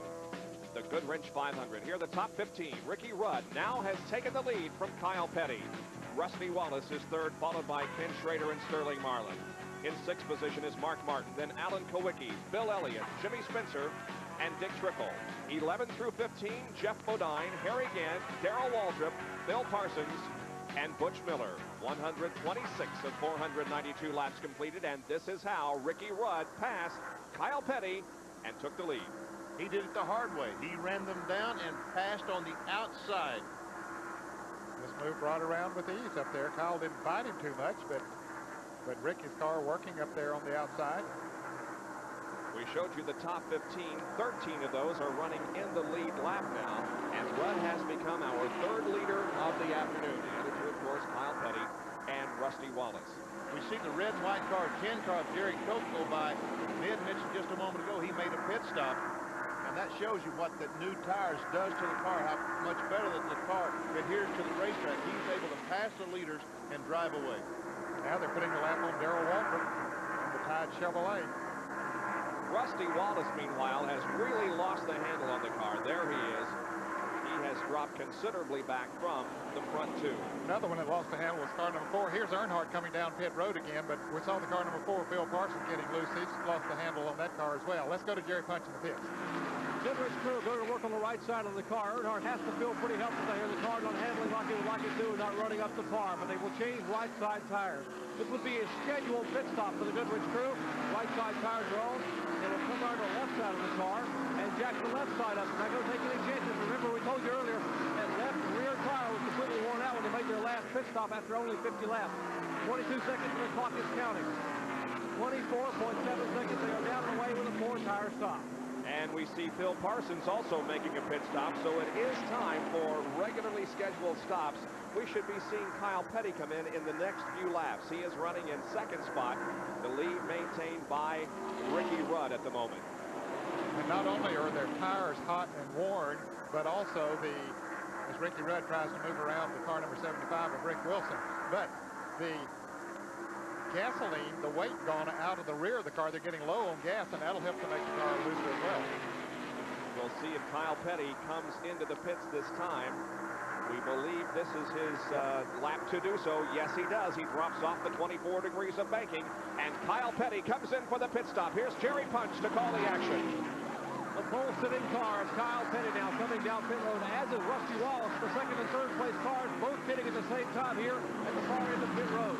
Rusty Wallace in. They will work on the right side of his car. Likewise with Kyle Petty's feet and 3 Pontiac. A pair of Pontiacs pitting together here towards turn 1 on pit road. They are moving around to the left side of the Kyle Petty machine. They have already changed right side tires. Now Barry Dotson of the Miller crew step around the left side of the Rusty Wallace car. They have the left tires already on the peak car of Kyle Petty. Getting the last rough of fuel in Petty's car. As is Rusty Wallace, great pit road here at the end of pit road. Watch the blend line now. They have to stay below the white line there until they reach the backstretch, and both are going to do so. Kyle Petty winning the race out of the pits. Now maybe you can understand what I was trying to explain a moment ago about just what an advantage it is pitting down near that end rather than the opposite end of pit road. Now Ricky Rudd is going to have to make a pit stop here before long, and he is pitting on the opposite end, and so that'll be, as you said, Benny, a disadvantage for him. The car number 25 is in the pits, Ken Schrader, who was running up in the top 5 for a while. In fact, he was running in 2nd place when he came in, and here comes the leader. Ricky Rudd is coming into the pits. Dick Berggren is in his pit just off of corner 4. Dick? Well, one advantage they had, Bob, was they had the opportunity to watch what the other leaders had done. And Waddell Wilson, before he brought his man in, took a good long look down pit road and watched what they did. He saw 4 tire changes. That's exactly what they're going to do. 4 fresh Goodyear radials going on Ricky Rudd's car. The crew has the windshield light. The fuel is in. As soon as the last tire is bolted up, Rudd will be gone, and he is gone in 21.6. Good stop for Rudd. Very good stop. That's a terrific pit stop for 4 tires. Now Harry Gant is in with service on that car, the Skull Bandit, car number 33. The windshield being washed, the tires being changed on the right side of the car, the fuel going in the left side in the rear.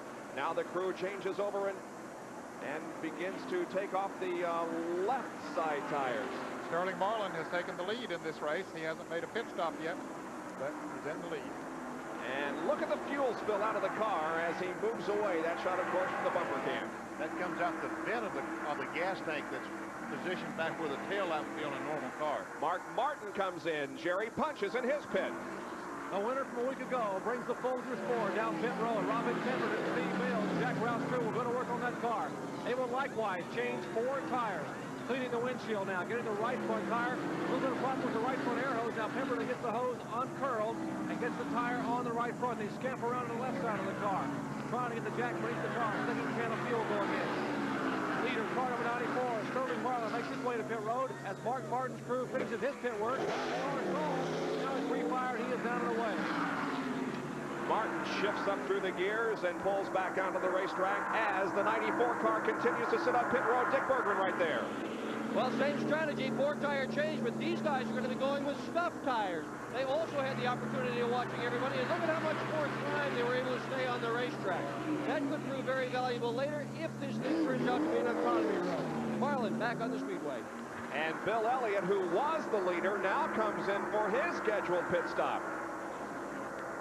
They go to work on the Coors Melling Ford. I'm sure they'll change 4 tires on it, just like on everyone else. Jerry Punch, you in a position to see this? Yes, Mike Beam and the Coors crew now working on change right side tires. They will also come around. Dan Elliott pulls the left front tire off. They have put both cans of fuel, the second can of fuel rather, going in now, as they have changed all 4 tires on Elliott's car. He is down and away. And Dick Trickle had taken over the lead, and here he comes into the pits for his pit stop and pumps the brakes. He almost overshot it, really had to stand on the brakes and smoke the tires, but he gets into his assigned pit area. Dick Bergman is also there. And he's going to also take 4 tires. Everybody's doing 4 tires. Now, this is a bit unusual in a way. Very often we don't see a 4-tire stop under green flag conditions. But the leaders set the pace, and everybody is going to do a monkey see, monkey do, and do just what the leaders do. After all, what they are doing is putting them up in the front, and that is the point of this thing. Dick Trickle now, 4 tires on his car, 2 cans of fuel, and he is gone. Trickle accelerating out of the pit area. This is how he came in, and watch him stand on the brakes, smoke the tires, and almost slide by his pit. Yeah, I don't think he realized which pit he was supposed to be in. He was heading on down pit road and he said, hey, over here's my pits. I better turn in there. Terry Labonte has pitted on the backside of the racetrack for his scheduled stop in the Skoll Classic Oldsmobile. And he had just taken the lead, Bob. So we've had a lot of different leaders here during this exchange of pit stops, as some stayed out there a little bit longer. Jeff Bodine coming down pit road, and the Junior Johnson Budweiser Ford, and I guess he had taken over the lead momentarily. Yep, when Terry came in, Jeff took over the lead. Jerry Punch will report. So the Budweiser crew going to work on Jeff Bodine's car. Tim Brewer now puts the lugs on the right side. Pete Wright runs around the left side of the car, slides that big red jack beneath the car and begins to pump. The car comes off the ground. Left side tires now. Mike Hill in the left rear. Tim Brewer in the left front. Down off the jack, great pit stop. He is down and away. And with all of the cars that were on the lead lap now having made their pit stop, the lead goes back to Kyle Petty in car number 42. There he is. They had a great pit stop. And, you know, Ricky Rudd was the leader when all these pit stops started, and Kyle Petty has about a half straightaway, and that's about the advantage that he would gain by pitting down near turn 1. So everything was pretty much equal during those pit stops. Kyle Petty now on lap number 145 has the lead by about a full straightaway. We'll be back with more of our live coverage as we watch Jimmy Makar in action during that pit stop.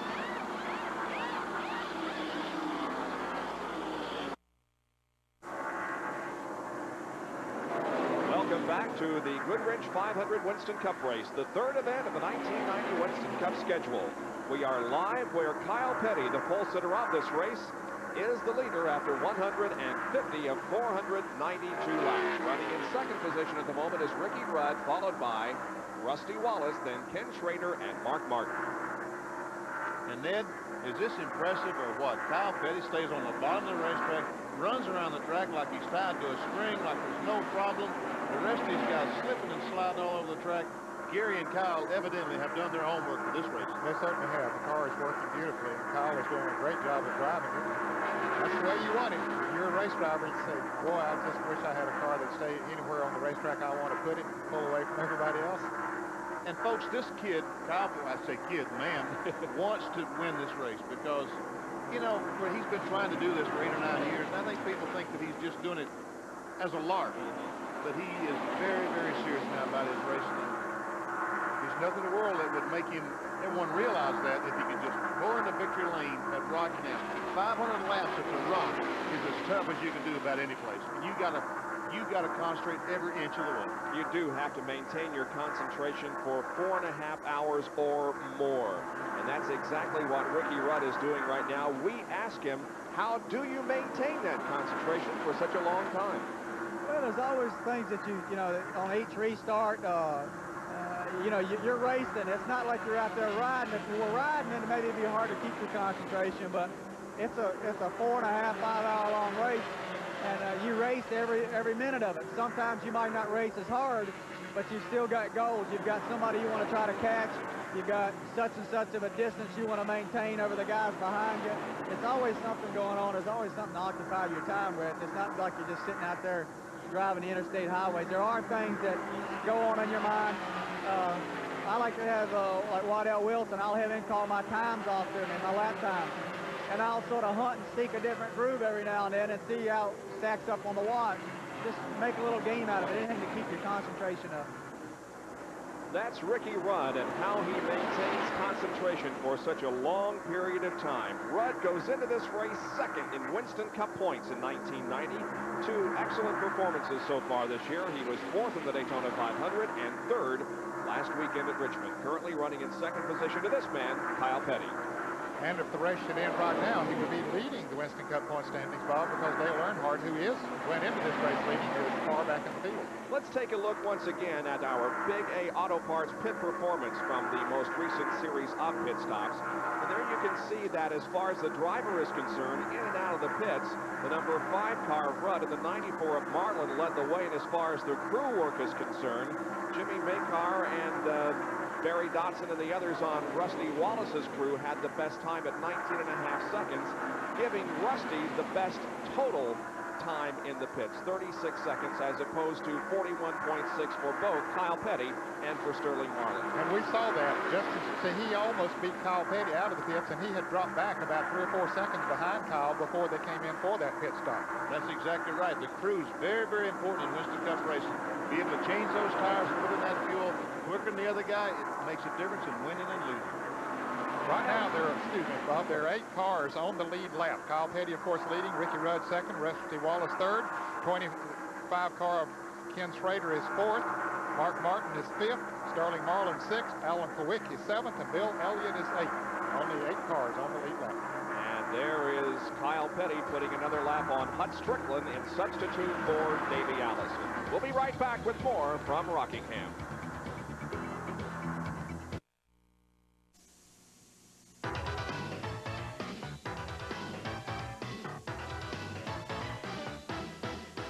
This Track Fact is brought to you by Quaker State. The Big Q is one tough motor oil.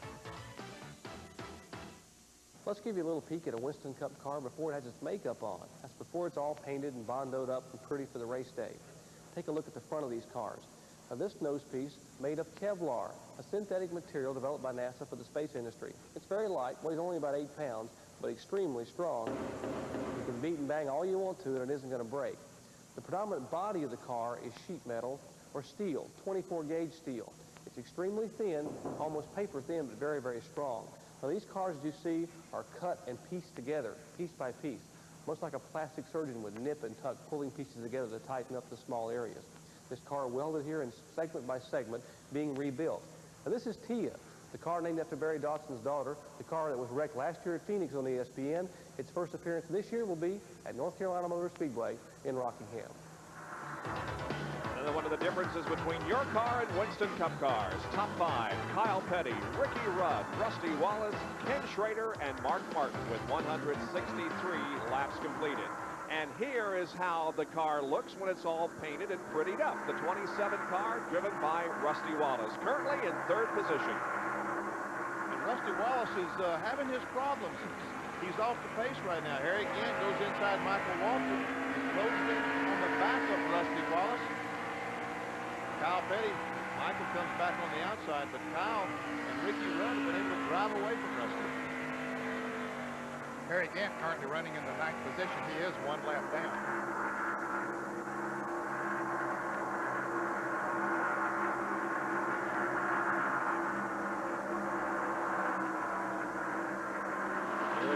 Petty continuing to lead this race. But Ricky Rudd is pulling in on Bob. He was about 4.5 seconds behind. He now has closed it down to about 2 4/10 seconds. Once again, we have Kyle and Richard running very close together on the racetrack. Here comes the second place car, Ricky Rudd. So indeed, Rudd is beginning to reel in the leader of the race.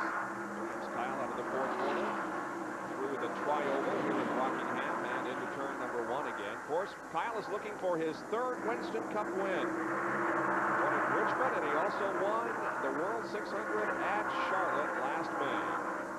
Here's Rudd in the number 5 Levi Garrett Chevrolet running in second spot, passing Richard Petty in car number 43. Now getting to the outside of the 70 car, driven by J.D. McDuffie. Closing in on Mickey Gibbs. Now we drop back to show you the interval between the 2nd and 3rd place cars, and here comes Rusty Wallace on the outside of Harry Gant and Michael Waltrip behind. And caution is on the track. Don't see any car in trouble. It could be for a piece of debris on the racetrack.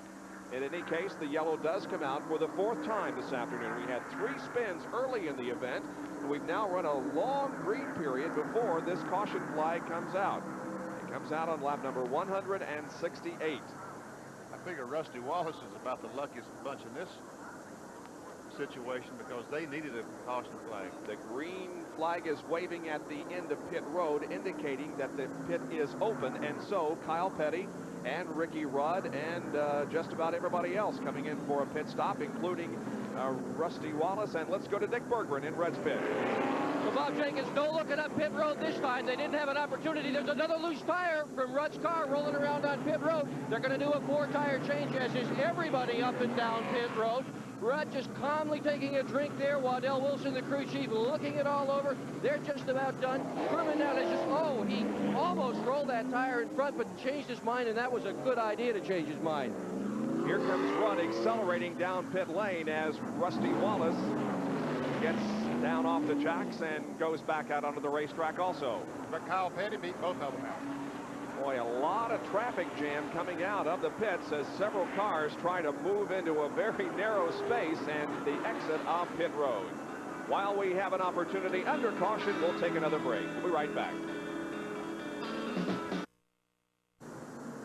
Still under caution at Rockingham. The track crews are over in turn number 3 on the inside of the racetrack, putting down some oil dry. That's the reason for the caution. No spin, nothing like that, just some debris and a check for oil over in that area of the track. Now, Jimmy Makar wearing our crew cam as he did a year ago at this time when we debuted it, and this is how Rusty's last pit stop looked from his vantage point. Almost gets a little dark in that corner, doesn't it?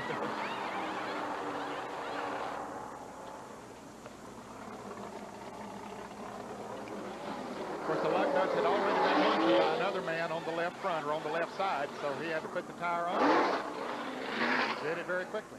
Never ceases to amaze me how those guys perform so well and so quickly. There is Dale Earnhardt pulling back out onto the racetrack. Now, a story that we told you about early in the event, Davey Allison with a fainting spell yesterday, or rather Friday, preventing him from competing here in the race. Jerry Punch with him on pit road. Jerry? Davey standing here talking to Bud Strickland in the car. Davey, what is your schedule as far as being able to get back in the race car? Well, we talked to Dr. Putman over at Charlotte Memorial, and what he told me was that everything was good this weekend, but they just wanted to be safe and make sure that it didn't happen again. We're going to Atlanta on Wednesday and test with our Atlanta car.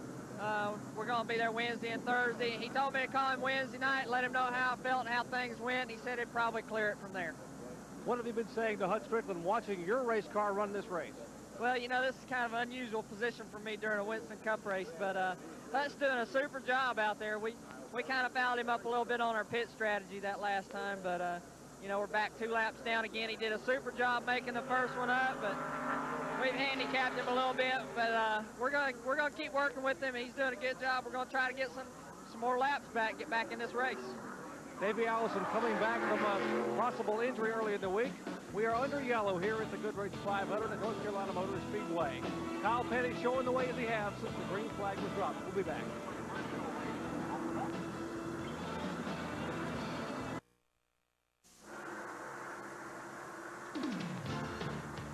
Beginning beginning a new decade of Winston Cup coverage here on ESPN. We are live at North Carolina Motor Speedway in Rockingham for the GM Goodwrench 500.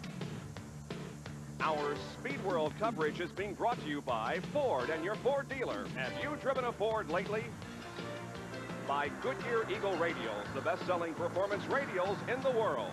And by John Deere, nothing runs like a Deere. The green is back out at Rockingham, and the race is resuming. Now the number 11 car leading the field down through turn number 3 is Jeff Bodine, and he is the last car on the lead lap. He's at the tail end of the lead lap in 9th position. Kyle Petty going to the inside of him, now trying to put him a lap down, and he does. Bob, the guys down in the pits told me that John Wilson had some terrific horsepower in that 42 car. I believe him. Yeah. Did you see that? He just pulled up and went. But here comes Rudd in the number 5 yellow and white car. He is second, and not too far behind is Rusty Wallace. In the black number 27, he is in 3rd position. And now Ricky Rudd will look inside of Jeff Bodine going into turn number 1, but falling back in line. Running 4th after that round of pit stops during the caution is Kenny Schrader, and Sterling Marlin running 5th.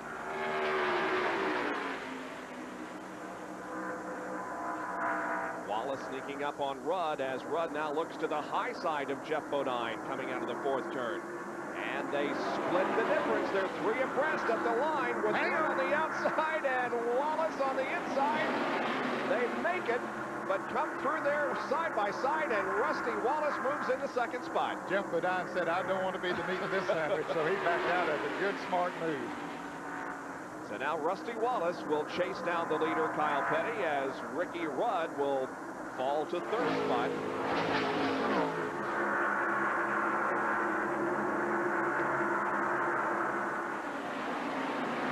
Dale Earnhardt, meanwhile, continues to struggle. He is in 25th position and 3 laps down. It's an amazing story. Last week, they brought the car to Rick Richmond. They wrecked it and started the race in a totally unfamiliar car. He did quite well. And now this week, they have a problem with the car after it qualified very, very well. Let's get more on the situation and what might be the problem with Dale Earnhardt from Jerry Punch. We won't be quite as graphic as Dale is in the radio, but apparently the car is not handling real well. The car, of course, 3 laps down, and they have literally looked at everything. This last caution flag, they made 2 pit stops, and you see Richard Childerson, he has been scratching his head, and that's the entire Goodwrench crew. They checked the ratchet in the rear of the car. They checked the shock absorbers, thinking maybe they had a shock broken. They checked the coil spring, see something was broken there. They looked at the trailing arms, the suspension of the car. They just cannot figure it out. Dale said they cannot even touch the throttle of the car until the car is completely straight on the straightaway. If he touches it in the corner of the car, will just simply jerk around to the right side and spin out. They are totally mystified still here in the Earnhardt pit. I'll tell you, that's a highly unusual situation for that crew. You just very, very seldom see it, but you just never know in the sport. Battle for 2nd position now between Wallace and Rudd. Rudd going inside of Rusty again in corner number 2. Coming down the backstretch, Brett Bodine is on the inside as Rudd and Wallace race side by side to turn number 3. Close racing there with Rusty gaining a car length advantage in the corner. Now coming out of it, Rudd comes fighting back on the inside, and as they cross the stripe, they're side by side in a virtual dead heat. Now Rudd pulling ahead by a half a car length into turn number 1. Great race for 2nd spot. Rusty hanging pretty well up there on the outside. Of course, he gets a little better run over the turn. He doesn't lose as many RPMs in the turns running up high, so he was able to hold on to the position. And lurking back in 4th position is the white number 25 car of Ken Schrader. You know, that's unbelievable because that's Schrader's 3rd choice. We've talked a lot about it, but he crashed his primary car. He brought another one down, qualified it pretty well, crashed it, and this is just a race car. But it's doing pretty well. It sure is. Again, the number 11 car of Jeff Bodine is a lapped car and running in 9th position. Rudd's car right now is not working quite as well as it. Well, we got another one of those deals. 3 abreast. I believe Schrader will back out this time. Why'd you get up off your seat and draw breath? I want to see the wreck. But you got a bunch of pros there. You know, yeah, you sure do. Schrader now closing in on Ricky Rudd for the third spot. And that's Morgan Shepherd in car number 15, who's another lap car. He's 2 laps down, as a matter of fact, shown in 16th. And there's Sterling Marlin right behind Morgan Shepherd. And he is on the lead lap. And Mark Martin, the poster Ford, behind him. So this battle for third and fourth is looking pretty good. Mark Martin running in the 6th position. In 7th is Alan Kowicki, and Bill Elliott is 8th. 8 cars in the lead lap at this point. Ken Schrader came to Rockingham a couple of weeks ago to test, and it didn't go well, to say the least. He had a crash while testing here at Rockingham. Was the testing accident the hardest crash that you've ever experienced in your Winston Cup career, Ken? I did a lot of different stuff in a lot of different type race cars, but I would say it was for sure the hardest hit I've ever taken. We probably run about 160, 165 mile an hour when you drop down in turns, and I just dropped down into 3, and I don't know what happened still, but the next thing I know, we were headed right up the bank, and we just hit her a ton.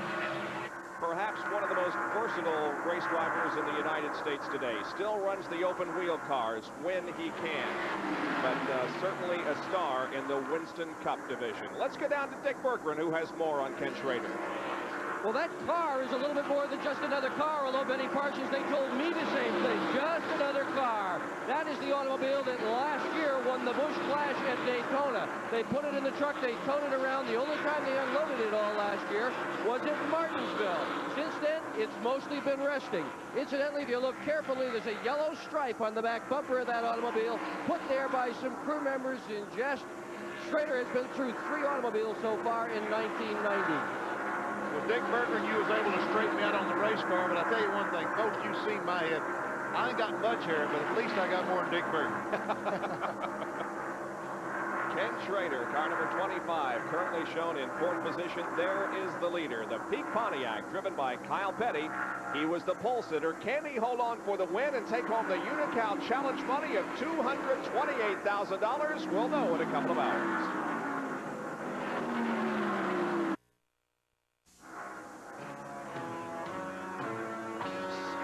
The globe to bring you the best racing coverage on television. Formula One, Indy cars today, Winston Cup from Rockingham, North Carolina, ESPN Speed World in its live coverage debut in 1990. Again, a reminder that you can register to win a Pontiac Grand Prix SE by dialing 1-900-246-0101. Call costs 95 cents.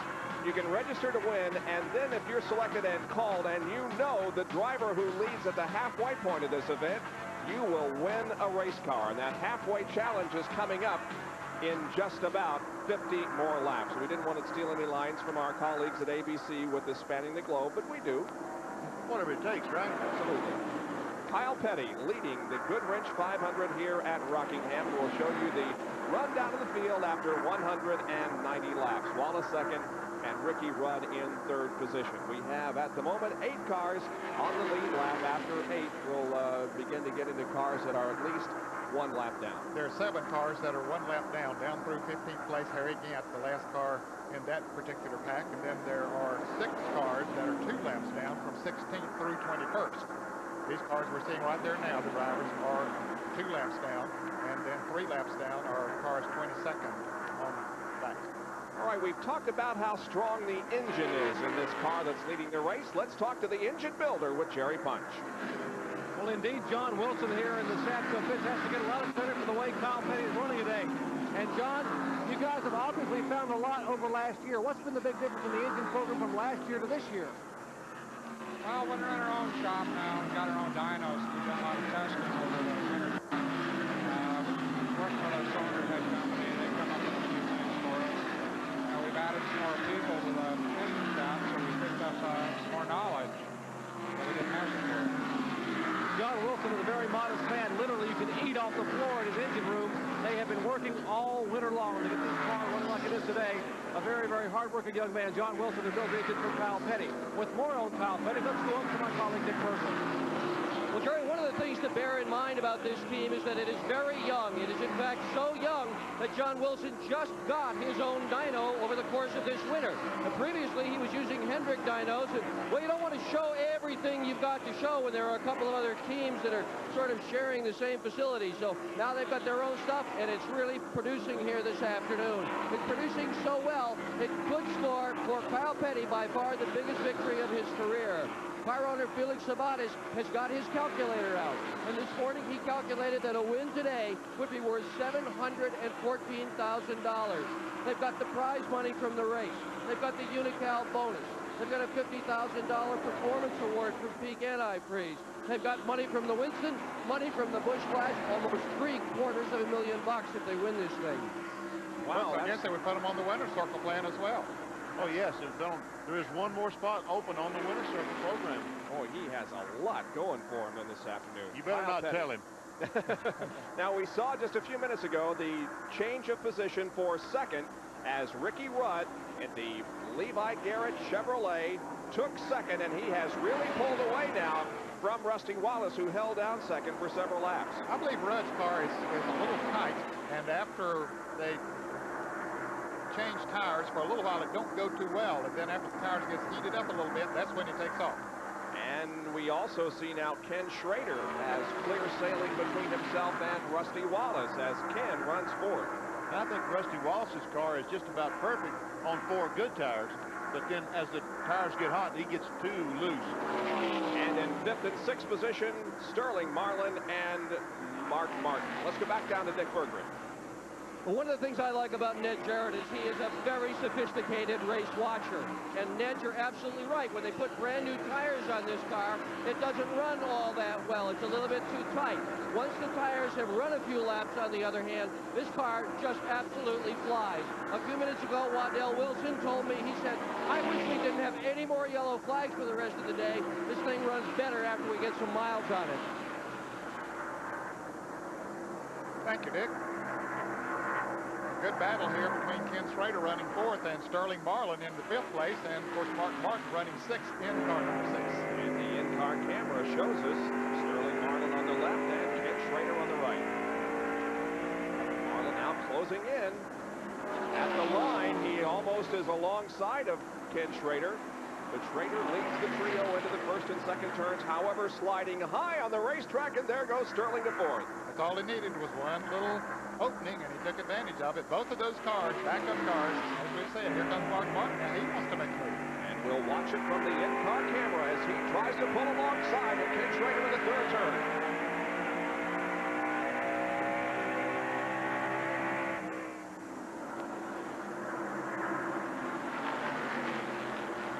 Martin goes to the inside, takes the position away. Just like Sterling did on the previous lap, used the inside line to gain the spot from Ken Schrader, who has lost 2 spots here in the last 2 laps.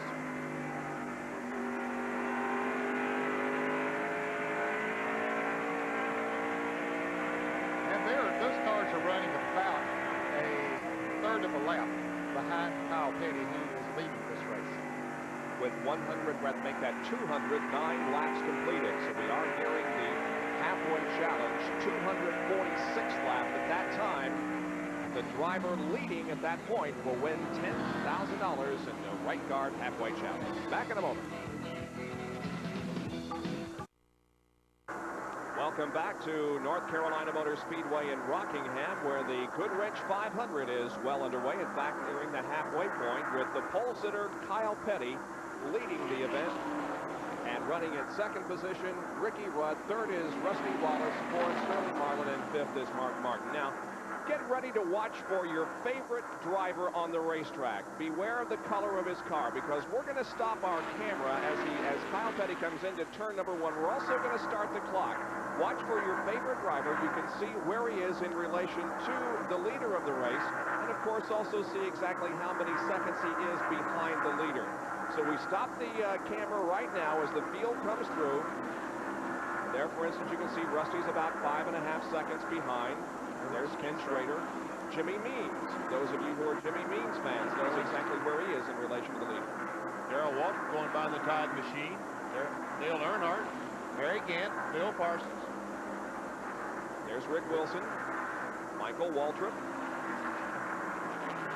And there is Kyle Petty once again. So there you can see how the field is running in relation to the leader, and the leader passing his daddy. And he just put his dad 3 laps down. Richard is running in 21st position at the moment. You know, we talked about the fact that this is going to be worth about $750,000 for Kyle Petty if he should pull off the victory here today and win all the bonus money plus the purse money. Felix Sabatis, the owner of the car that he drives, had offered him a Rolls Royce if he could win a race. Well, Kyle got, I guess, tired of waiting, so he bought the car this past week. Yeah, he offered it before they went to Daytona. If he could sit on the pole or the outside at Daytona or win a 125-mile qualifying race or the Daytona 500, he would give him the Rolls Royce. And to entice him a little bit, he gave him the keys to it. Let him drive it to Daytona, drive it around down there. Well, of course, he didn't do either of those things to win it down there. But this week, the day before they came to Rockingham, he went to the dealer and bought the Rolls Royce. He may have done it 1 week too early. Well, Ken Schrader, who is currently running in the 6th position now, beginning to drop back just a little in that Kodiak Chevrolet, is experiencing some brake problems. Jerry, what's the situation with Ken? Let's check in with Richard Bloom, the crew chief. Richard, the car is slowing a little bit. What's the problem? Well, we've got a brake problem. I told him just kind of back off, try to save it towards the end. You've got to be pleased. This is your 3rd choice of race car to run here, but the car's running awfully well. Well, it's an old backup car, but it's not running too bad today. Richard Bloom trying to get his driver to hang on here. The brakes are going away lap by lap for Kenny Schrader. And something is going away on the Rusty Wallace car because he has lost a position to Sterling Marlin. You can see the car drifting way high on the racetrack. And here comes Mark Martin to take over the position. So Rusty loses 2 spots and a half a lap. Moves from 3rd back to 5th. Rusty Wallace. And, you know, this is back on the inside. You know, Rusty Wallace, he has Barry Dodson, Jimmy Maycar, those guys in the pits. If anybody can figure it out and make that great pit stop to get Rusty back in contention, those fellas can. You know that right now Rusty's on the radio telling Barry, telling those guys what the car is doing, what they need to change the next time they make a pit stop to make the car better. Just because he's dropping back here is no sign how that car is going to be corrected and perform late in the race, that's for sure. There's no one, no team probably that does that any better than Rusty in his career. 222 laps completed. We're 24 laps away from the halfway challenge and $10,000 to the leader. This is from Mark Martin's car, looking out the back glass to Rusty Wallace. Well, we hope you're enjoying our live coverage of the Goodwrench 500. Kyle Petty leads Ricky Rudd. The Goodwrench 500 at Rockingham, North Carolina. North Carolina Motor Speedway being led by the number 42 Pete Pontiac, driven by Kyle Petty. As he passes the 75 car, driven by Rick Wilson, and puts Rick another lap down. And see the car in front of him? That's Michael Waltrip. Those 3 guys there are probably the best buddies in Winston Cup racing. Rick Wilson, Kyle, and Michael Waltrip. As a matter of fact, Steve Wade, an editor of one of the racing publications, calls Michael and Kyle Garfield and Odie. Let's go back and look at a battle for 10th position. The number 66 car of Dick Trickle currently holding down the 10th spot. And in 11th is the 57 car of Jimmy Spencer. And Spencer has done quite well despite the fact that he spun earlier in the race. And this is from the Dick Trickle in-car camera looking back on Jimmy. He just took that position about 3 laps ago, moving on the inside of Spencer. So they've run pretty close together all day. Those 2 cars, both those cars were very, very impressive in Daytona during Speed Weeks. Both of them took a turn at leading the 125-mile qualifying race. The 3rd car in line there is Alan Kulwicki, and he is on the lead lap, running in 8th position. Let's take another lap with Dick Trickle. Phillips 66 in-car camera.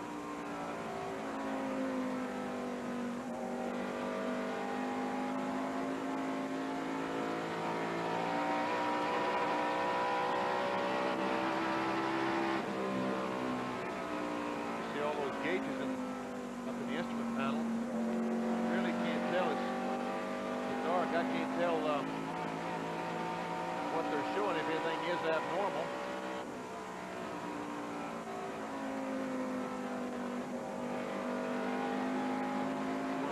back and forth. Must be the fuel pressure gauge.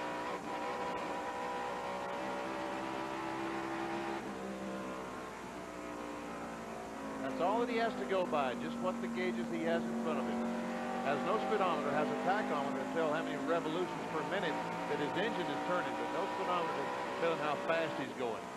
And at that point right there, he was probably running 150, 55 miles an hour.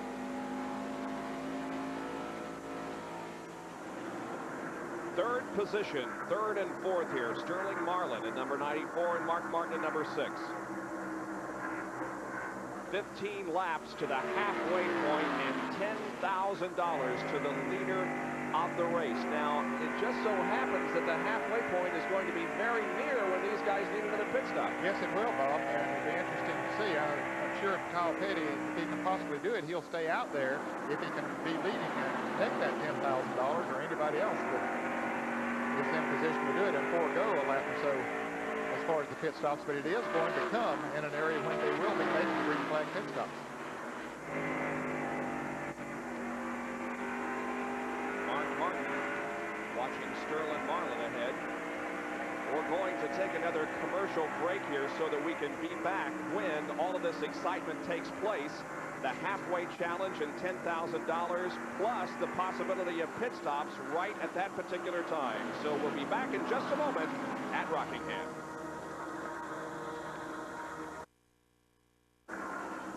Nine laps from the halfway point. It's been all Kyle Petty, or just about all Kyle Petty this afternoon. We've had other leaders, but he certainly has dominated so far. Ricky Rudd is running second, followed by Mark Martin. Sterling Marlin is fourth, and Ken Schrader is running in fifth position.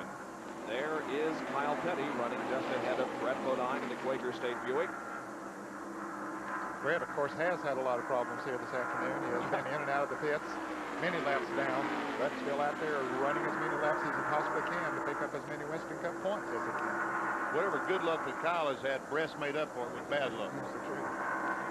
Now, we saw there for a moment that Jeff Bodine was not too far ahead. There's the second place car of Ricky Rudd, but Jeff Bodine not too far ahead of Kyle Petty. He would go 2 laps down. It wasn't, well, it was a little while ago, but it was during this run that Jeff momentarily was back in the lead lap, and now Kyle is coming up to put a second lap on him. About 65 laps ago, because we've been about 70 laps since the last pit stop for these cars. We're looking for the number 6 car, who is in third position. There goes Ricky Rudd out of the frame. And now we're looking for the red number 6, and there he is. That is Mark Martin running in third spot. We moved around Sterling Marlin a little while ago. Marlin was running third and is pulled away. There's Richard Petty and Sterling Marlin behind Mark Martin. Richard Petty in the SVP Pontiac, Sterling Marlin in Sunoco Oldsmobile. Mark has pulled away now from Sterling.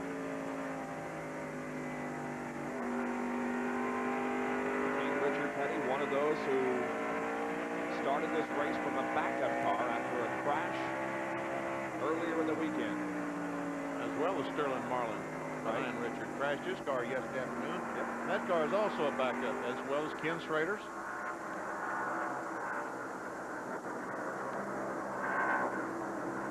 Marlin now will try to pass Richard as they go into the third turn, and he will successfully do so. We see Jeff Bodine into the pits for his regularly scheduled stop, maybe just a little bit early because he was one of those who went the furthest last time on a tank of fuel. Yeah, but I think the car was going away with him, Bob, and that's why they decided to come on in early. We documented the fact that he was about to go a lap down, another lap down. Let's go to the pits and Jerry Punch.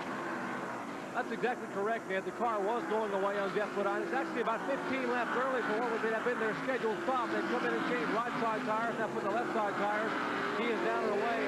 Those sit out there with worn out tires, and as the car gets slower and slower, you'll just lose laps and time to the leaders. They decided to go ahead and pit early and change all 4 tires.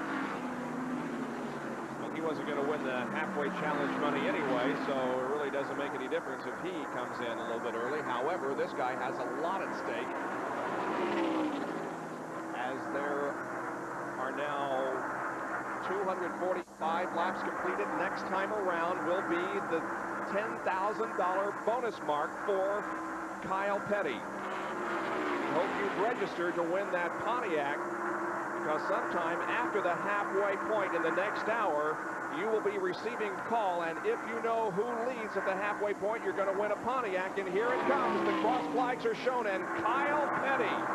Kyle Petty is the winner of $10,000 in the right guard halfway challenge. Remember, Kyle Petty, the leader at the halfway point.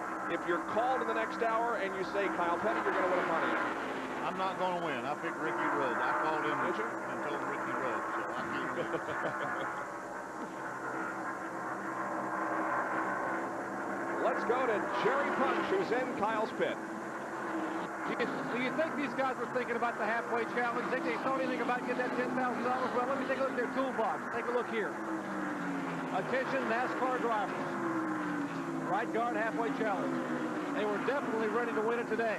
Now Kyle can come in and make his pit stop, but he is headed down pit road. Let's take a look. Kyle's going to pit the Peak Antifreeze Pontiac. Yes, he is, Jerry. Coming out of turn 3 into turn 4 and down pit road. Kyle Petty, the man who has been so dominant here in the first couple of hundred laps, 247 laps now complete at North Carolina Motor Speedway, and he brings the Pontiac down pit road. John Wilson and the crew go to work will change the right side tire. You hear Kyle now revving the engine very high. Don't want to stall the motor here on pit road and possibly lose a lap. They change right side tires. They will come around and change left side tires. Ricky Rudd now coming out of turn 4. Coming down out of turn 4, Rudd will come by and put Kyle Petty a lap down, but Kyle's car just so very, very slow. 4 tires in 23.3 seconds. He is down and away. They're waiting for Rusty Wallace to come in. In fact, they had the board out the lap before, but Rusty was so high coming off of turn 4 in traffic that he couldn't get down, but he is coming into the pits now. Wallace had dropped out of the top 5 and dropped back to 6th position. Rudd, meanwhile, shows no sign of coming in for a stop. He maintains the lead. Here is Jerry Punch with Rusty Wallace's stop. An ill-handling Pontiac for Rusty Wallace has been the problem for about the past 25 laps, and will finally get to make their scheduled green flag stop and change tires. The crew now working on the right side of the car. Jimmy Maycar, John Dodson, Barry Dodson have changed right side tires. On the crew cam here is Maycar now working on the left front tires. Runs around the front of the car. He takes a look as they roll the tire to him. Replaces the left front tire, puts the lug nuts on. Barry Dodson now and get ready to pull the jacket. The defending champion. 29 seconds flat. Rusty Wallace in the way. You don't see that much, but they had a problem on that pit stop. You can see 29 seconds. Normally it would take these guys about 21, 22 seconds. 8 seconds Rusty lost in the pits that time. And that's valuable in terms of track position. Let's watch Ricky Rudd coming out of the 4th turn. No, he does not come in. Ricky Rudd is the leader, but Kyle Petty, we talked about the 8 or 9 seconds. Kyle Petty is trying to pass Rusty Wallace, and there he is going to turn 1. Kyle Petty and Rusty Wallace. Yes. Rusty was about a half lap behind Kyle, and now Kyle is a lap ahead of him, so that's how much he lost on the pit stop. The number 94 car, Sterling Marlin, is in. So is Ken Schrader. So is Alan Kowicki. All those drivers on the lead lap. That red car at the top of your screen momentarily there was Derry Cope. Here comes Ricky Rudd, and Dick Berggren is in his pit. And they're going to make a 4-tire change almost certainly. You can see him watching down pit road, and virtually every crew member stuck 4 fingers up in the air. They all knew what the game was here this afternoon. Brand new tires, Rudd sitting calmly in his automobile. They got 1 tank in. Sterling Marlin down. He is up at the other end of the pit road, as are just about all the other fast cars. Here goes Ricky Rudd with a good stop, 20.8 feet. Dale Earnhardt visits the pits once again. Here comes Mark Martin into the pits. He was the leader, but now he gives up the top position as he comes in for his scheduled stop. Jerry. Mark Martin brings the focus forward down pit road. He turns left, backs to the right, turns on the brakes, and comes to a halt here. Robin Peppard and Steve Bill and the rest of the crew now will change the right side tires. He likewise will get 4 tires. A lot of concern here about the handling of these cars at Rockingham on the radial, so everybody opts to take 4 tires off. They scamper around the left side of the car. Jack beneath the car. They roll the left front and left rear tire back in position. Lug nuts are being zapped on by the air car. Down and away. Good pit stop for the Folgers crew. Bill Elliott remains on pit road. Bill Elliott we haven't talked very much about. However, he has been able to stay on the lead lap all afternoon. When he came in for the pit stop, he was running in 8th position, and he certainly isn't out of this contest. You jinxed him, I believe, because I think Kyle Petty is going to pass him before he can get to the back straightaway. There we see Bill coming off the 2nd corner, There goes Terry Labonte by on the outside, and There he there goes goes. Kyle Petty. They're putting him a lap down. Yep. What do you say? Be all right. Third and fourth place finishes in the 1990 Winston Cup season for Bill. He's got the car back up to speed now, and he may be able to get back on the lead lap as he closes in on Kyle. Well, they both have new tires, but Kyle's car has just been working so well all day long. We got almost half a race to go for you here at Rockingham. At the moment, the leader is Kyle Petty. We'll be right back.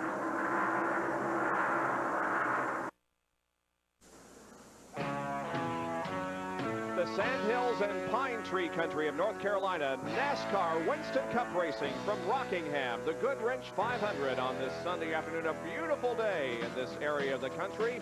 A little bit breezy and cool, but certainly nothing like it was last week in Richmond when the temperature was hovering around the freezing mark with a severe wind chill. Very comfortable for the race fans who have gathered here this afternoon for this Winston Cup race. There's the leader of the event, Kyle Petty, in car number 42. There is a tremendous crowd on hand here this afternoon, but not as big as yesterday's Grand National race. They had people everywhere for that Grand National race. The largest crowd in the history of North Carolina Motor Speedway yesterday for the Grand National race. Now, there is a little bit of other side to that story. There were quite a few tickets given away in a promotion put on by the GM people around this area, so that's the reason why perhaps people came that wouldn't normally come. Tremendous promotion in the Carolinas and adjoining states here, and yes, they had contests at various GM dealerships and had a lot of people here who maybe didn't buy their tickets, but they saw a good race. They sure did, and maybe they'll come back and pay next time to see a race. Three abreast competition here on the front stretch as Ken Schrader and Dale Earnhardt and Bobby Hillen went in there side by side. Now, Ken Schrader's running a lap down. We saw him not too long ago in the top 5. He is 1 lap down to Kyle Petty. He's running in the 6th position. Only 5 cars are in the lead lap. Kyle Petty, Ricky Rudd running 2nd, 3rd is Mark Martin, 4th is Sterling Marlin, and Alan Kowicki is running 5th, and he's not too far ahead of Kyle Petty from going a lap down. He's right up in that front bunch of cars you see in front of Kyle. Well, we talked in the opening of the show about how many bizarre incidents have occurred already in this Winston Cup season, and I don't know whether you would necessarily call it a bizarre incident if Kyle Petty were to win, but he hasn't won a race in a couple of years, and certainly it would be sort of an unusual experience if he should win and carry on this situation that we've seen. Now here's Ken Schrader unlapping himself. Good smart move there by Kyle. Just backed off and let him do it. He got boxed in there with his dad when both of them passed him. One went on the inside and one on the outside. And of course, Schrader's running very fast right now, so Kyle didn't fight him. He's running a very good, smart race today. A spin. Bud Strickland, the Davey Allison car, spins in turn number 3 between 3 and 4, and Bill Elliott was also involved. Elliott is headed for the pits with some damage on the right side of that race car. A tough break for Bill Elliott, who was running well. Yes, he was running in 7th position, but a lot of damage to the car, as you can see, as he slides the Coors forward, tries to get it into his pits. Elliott, it appears, is going to pull behind the wall. Here's a replay. The 28 car blows up, and we see Bill Elliott getting in the water, oil, or whatever, and he just can't control the car. He goes straight in the wall. There was a lot of fluid pouring from that 28 car that caused Bill Elliott to lose it, and he has pulled behind the wall, and the hood goes up on that car. They'll try to make repairs and get him back out there, but it's going to take a while. Meanwhile, the leaders come in, and Kyle Petty is there with Jerry Punch. Kyle Petty reaching for an ice cold drink as they will change 4 tires and clean the windshield. NASCAR has allowed the crews to have an extra person to come over the wall now to service the driver and clean the windshield. Getting concerned a little bit about what Benny Parsons mentioned earlier about the reflection and the glare on the end of turn 1. The entire pit road full of the leaders here. Rusty Wallace is in here. Petty's car is out of the way. Other cars. Ernie Irvin, Mark Martin, and here Ricky Rudd headed back down pit road as Kyle Petty moves back on the track over toward turn 2. Flurry of pit stop activity, and some of it still going on as Mark Martin now goes down off the tracks and begins to pull away from his pit area. Boy, how timely can it be for a fellow to get back in the lead lap? Ken Schrader had just passed Kyle Petty, and then that happens up there in turn 3, so now Ken Schrader, that's his 6 cars in the lead lap. And And the work goes on in the Bill Elliott car as Bill himself is out of the machine, surveying the damage done when he made contact with the wall after Hud Strickland spun. The question I've got is Bill Elliott had slowed just prior to that. He had slowed. I was watching Bill. He came off the second corner and slowed dramatically. Now we'll take a look at the incident from the in-car camera of Harry Gant in slow motion. You can see the 28 car spinning right now. And you see the dark spot down on the corner. That was water or whatever the fluid was that the 28 lost. Now we'll play this for you in real time and let you listen to the sound of the incident. Harry Gant's perspective.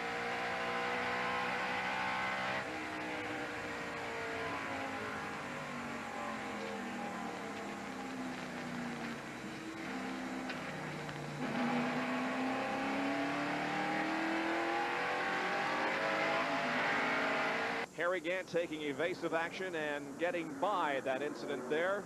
And we go down now to the pit area, and Dick is with Mike Beam, the crew chief on the Bill Elliott car. Well, Mike, it looks pretty well beaten up. Can you guys fix this thing and get it back onto the racetrack? I think that car blew up in front of him or something. He hit the wall. So you're all done for the day? Yep. And Bill Elliott has already left the scene. He's headed to the garage area where he's going to change his clothes and go home. We're going to see a shuffling of Winston Cup points here this afternoon, undoubtedly. Bill Elliott came into this event in third position, 10 points behind the leader, who is Dale Earnhardt. Earnhardt is having his problems, to say the very least. He is undoubtedly going to fall out of the Winston Cup points lead. However, Ricky Rudd, who came in running second in the Winston Cup points, only 5 behind Earnhardt, is doing very, very well. So he could be the Winston Cup points leader at the end of the day. But as you mentioned, we still got a half a race to go. Yep. A lot of racing yet to come. All right, let's take a look at the replay once again, Ned. It looked like Davey Allison had just passed Bill Elliott going into that turn and then blew right in front of him. Now, it didn't show it from this particular angle. And of course, Elliott's tires, that's Hud Strickland driving the Davey Allison car. And once Elliott's front tires hit the oil, it just shot him right up into the wall. But on another shot we had, it looked like that he just had passed him as he went into the turn and then blew up right in front of him. And there is Bill Elliott's car apparently through for the day here in the Goodwrench 500 at Rockingham. Back at Rockingham, where down the backstretch, the lead is held by Kyle Petty in car number 42, now running just ahead of Kyle. And that black number 27 is Rusty Wallace. He is at the tail end of the lead lap in 7th spot. And so is Dick Trickle, who is running in 8th spot, running right in front of Kyle. Kyle having a little problem getting around both of them. They were running side by side for a moment, but now he disposes of Trickle, puts him a lap down. He wants to catch Rusty and put him a lap down because, as Benny Parsons said earlier, that crew has come back from laps down before, and he knows if he can keep that lap down, that he's in much better shape. Phillips 66 in car camera beside Dick Trickle. Watching now Ricky Rudd pass Dick Trickle going into turn number 1. That's the second place car of Rudd, the Levi Garrett Chevrolet number 5.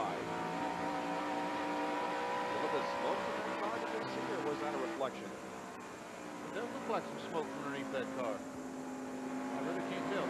Back up a little bit, Dick. Don't get so close to him until we see him. Yeah, that is smoke. Yes, it is. It is smoke. A lot of smoke. And it's becoming more prominent from Ricky Rudd's car. We'll watch this situation. The second place car may be in trouble. He is indeed dropping back from Kyle Petty.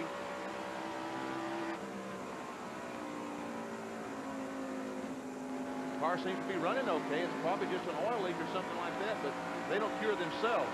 And the black flag, they have just black flagged Ricky Rudd. Yes, they have. Rudd has been black flagged, so we talked about how Ricky Rudd may be the points leader at the end of the day. Well, he may not be, because he is going to have to come in for a black flag. Boy, what a tough break for him. He has run a very, very good race here today. Coming from far back in the field. Let's go to Dick Berggren, who can report on this situation. Well, be able to report on it when he gets in, but right now they don't know what the smoke is coming from. They're all a little bit puzzled about where this thing is and what the problem is, but they're starting out by looking underneath the car. That's not a good sign. It's easier to fix things that are under the hood. been under the car, and indeed there are some wisps of smoke coming out right now. People looking in every imaginable direction. There are 4 men laying on their stomach trying to find it. Waddell Wilson pointing up in the area of the front of the transmission or the rear main seal, and that's where their attention seems to be forming. Not a good sign if that's where it is. That's not what they want to see happen. And now, so with Ricky Rudd in the pits, now pulling back out onto the racetrack, we have a battle for second position shaping up between Sterling Marlin and Mark Martin. And here they are coming off turn number 4. Marlin now is in second spot with Mark Martin third.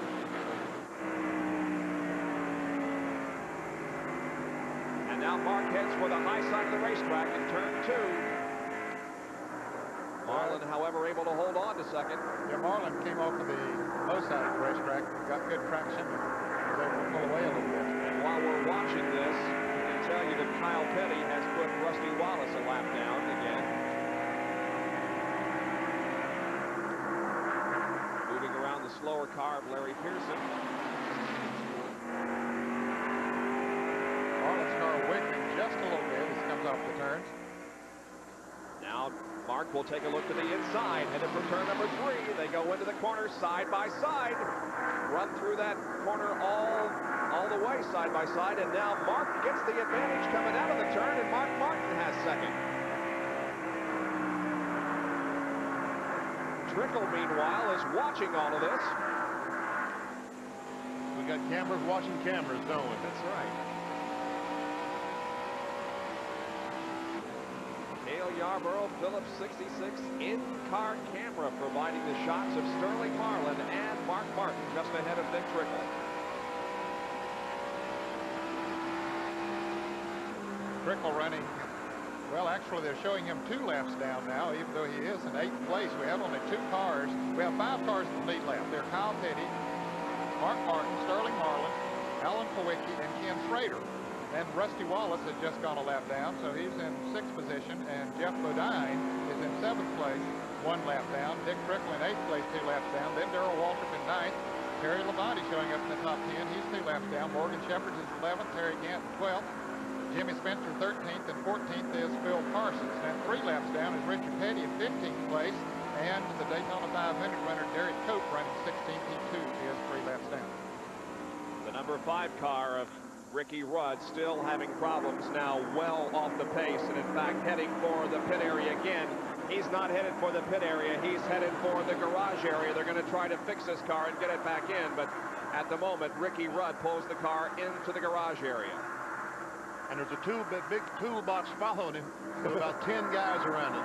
There we go. They got to have the tools to work with, and they're chasing the car with the toolbox. You know, Benny, they looked under the car when he made that original pit stop, and they didn't do anything to the car. I thought they were sending him back out to run a couple of laps while they did this. Took all this back to the garage area to be ready for him when he came in. But I guess that's what I thought, that they were just, that they realized what the problem was and was going back to the truck to get it ready to work on. But you know, guys, what these guys are doing is getting as many points as possible for the Winston Cup And there's a spin over in turn 2. Looks like it's a number 90 car, Bernie Urban, the Don Levy Ford, spinning in corner number 2. We're going to be yellow. Yes, we do. And let's see where Kyle Petty and Rusty Wallace are. they have not taken the caution yet. There's Kyle. And Rusty will be racing him back to the flag. And, of course, they both know where the accident is. Now, Kyle, it looks like it's slowed a little. Now he has picked back up, but he will be able to hold Rusty off and keep him a lap down. He leads Rusty across the line, and so Rusty is now a full lap down the field. This is our 6th caution period of the day. Our Western Auto mid-race recap. Kyle Petty, leading, has led 229 of the 280 laps at an average speed of 122.727 miles an hour. 9 leaders, 14 lead changes, 5 cautions. We're in our 6th right now. 5 cars on the lead lap at the end of 229 laps. Here are those that have led a lap: Petty, Wallace, Rudd, Marlin, Elliott, and Dick Trickle. Also Terry Labonte, Jeff Bodine, and Mark Martin as Kyle Petty comes into the pits. Out of race, J.T. Hayes, Charlie Baker, Neil Bonnet, J.D. McDuffie, Hutt Strickland, and Bill Elliott. All of those cars out of the race. Now, Mechanic of the Year. Here are the current standings. The Mechanic of the Race is chosen after each event, and then at the end of the year, Mechanic of the Year is chosen. At the current time, Waddell Wilson leads in points over Mike Beam, Robin Pemberton, Gary Nelson, and Tim Brewer. We watch the mechanics go to work on the cars as all the leaders have once again come in for a pit stop. There goes Kyle Petty as he pulls out of the pit area. Rusty Wallace also heads out. They are working on Ricky Rudd's car back in the garage area, trying to get it fixed. Dick? Well, it looks like it's going to be an extended stay. They've just taken the U-bolts out of the drive shaft, and that's the first step to removing a transmission in an automobile. Just about everybody with a yellow suit is underneath this car. They were hoping at first it was potentially just a grease fitting, but apparently they've decided it's something more serious. It's going to be a long time behind the wall for Ricky Rudd. He had run so well today. And so with the 6th caution period out over North Carolina Motor Speedway in Rockingham, we'll pause for another commercial break. We'll be back with more after this. Still under caution at North Carolina Motor Speedway in Rockingham. This area of the country known not only for the racetrack, but also a very successful football team. And Benny has more as he tells you about his hat of the week. Down US 1 South from the North Carolina Motor Speedway is Richmond Senior High School. 1,800 kids, 3 grades. And this football team has really brought some recognition to this school the past couple of years. They are 30-0 with 2 state championships. Here, hold this a second, Animal. When Jim Harris from Rockingham, North Carolina said I should make the Raiders cap the hat of the week, I agreed with him. I thought I'd come down to the school and do it. I got a letter from Margaret Robeson from Goodwrench, New York. Greenwich Central School, their band is having a Pops concert and a celebrity auction March 9th and 10th. Greenwich, New York. Folks, go by, say hello to Margaret, and bid on the hat. And folks, come here 3 feet. Yeah!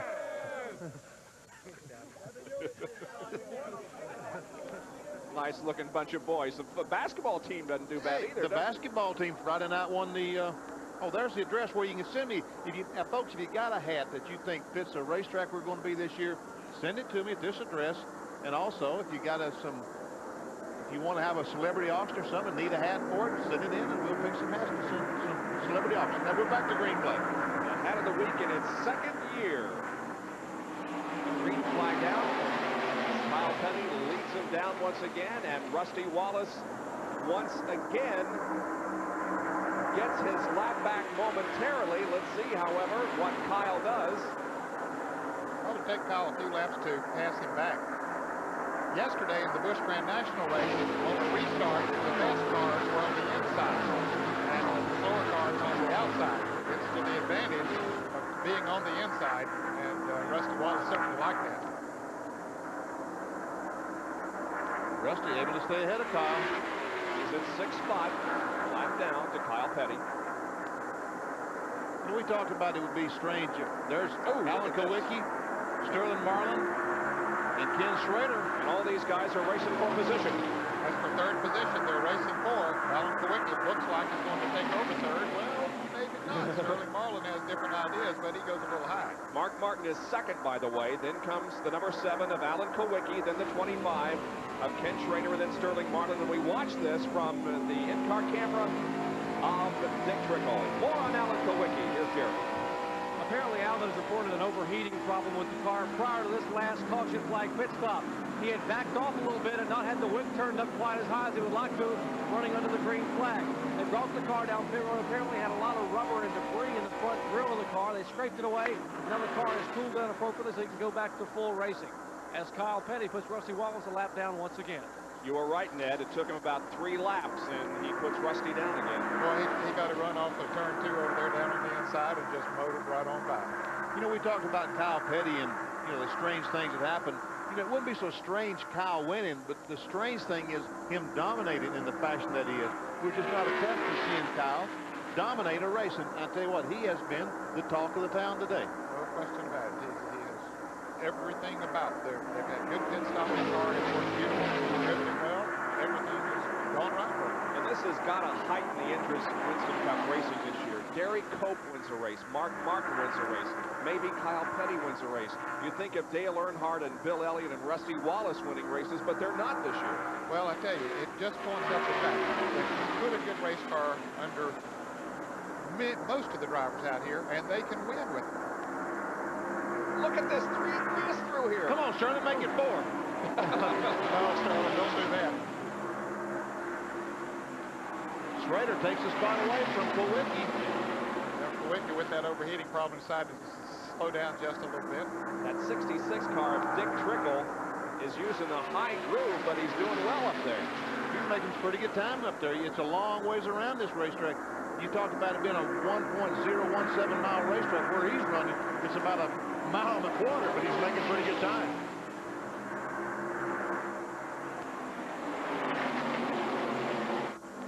Ken Schrader and Sterling Marlin nose to tail. And Dick Trickle on the outside. Trickle driving a little deeper into the turns, going high, but Schrader's able to get on the gas a little bit quicker. Comes off the turn. It looks like he's going to move around. They're not fighting for position. Trickle's a couple laps down. A great performance for Sterling Marlin this afternoon in the number 94 Oldsmobile, Sunoco Oldsmobile. But although he's thinking about the race, also preoccupied with something else this weekend, aren't you, Sterling? Yeah, my wife, she's going to have a baby. She went to the doctor before I come up here and says 50-50 chance she'd have it this weekend. So I told her to hang on. I'd be home Sunday night. And he may be home with several thousands more dollars to help pay the hospital bill. That'd be nice. The 19th and the 13th for Sterling Marlin so far in the 1990 Winston Cup season, but at the moment he is 4th.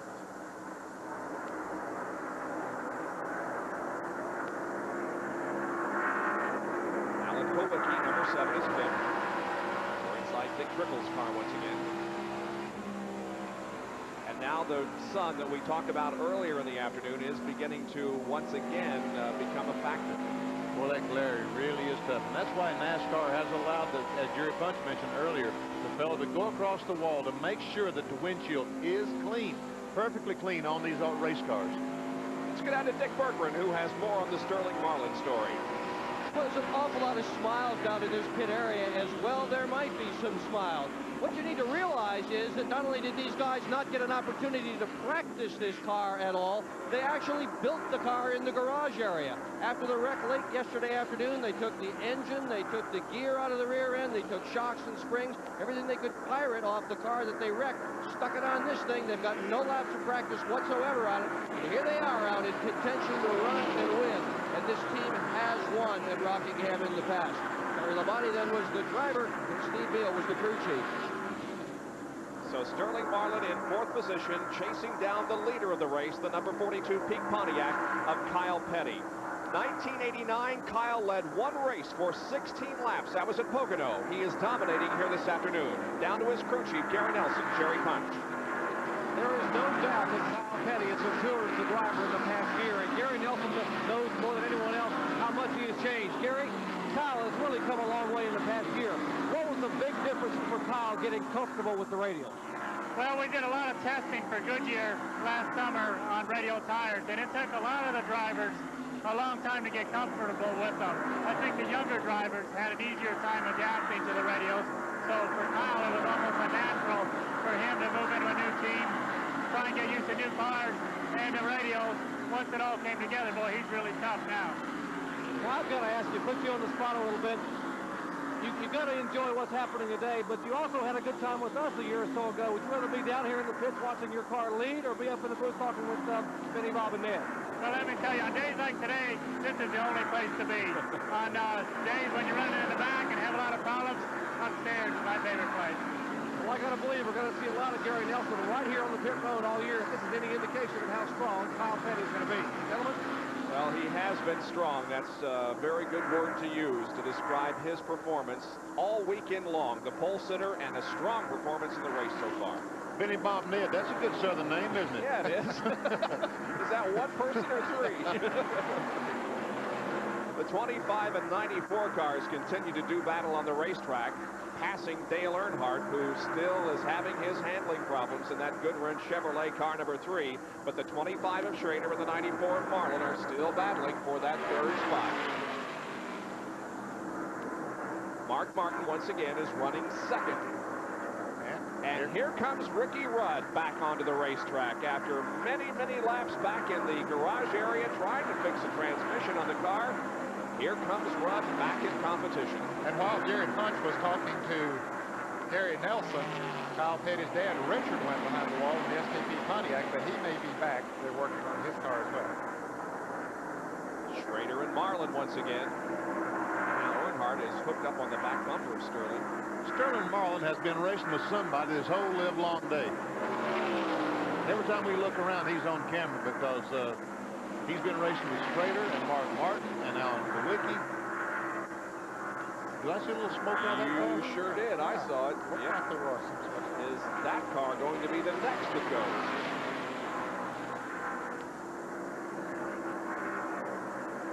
But you remember we noticed the smoke several laps ago, and even at the very drop of the green flag, and it hasn't seemed to have gotten any worse. Well, maybe it's not anything to be too concerned about. It certainly doesn't affect his speed that much. It doesn't seem like. And the smoke isn't that severe for NASCAR to have to black flag him. That was the last car. Dick Berger talking about all the work they did to the car after wrecking the primary car yesterday afternoon. It was the last car to get on the grid today. They were working right up to the last minute to make all of those changes and get this car ready. Marlin runs into the first and second corners side by side with Brett Bodine in the Quaker State Buick. While we watch the action on the racetrack and Kyle Petty the leader, we can tell you that Ricky Rudd has once again pulled into the garage area. We are 311 laps into the Goodwrench 500.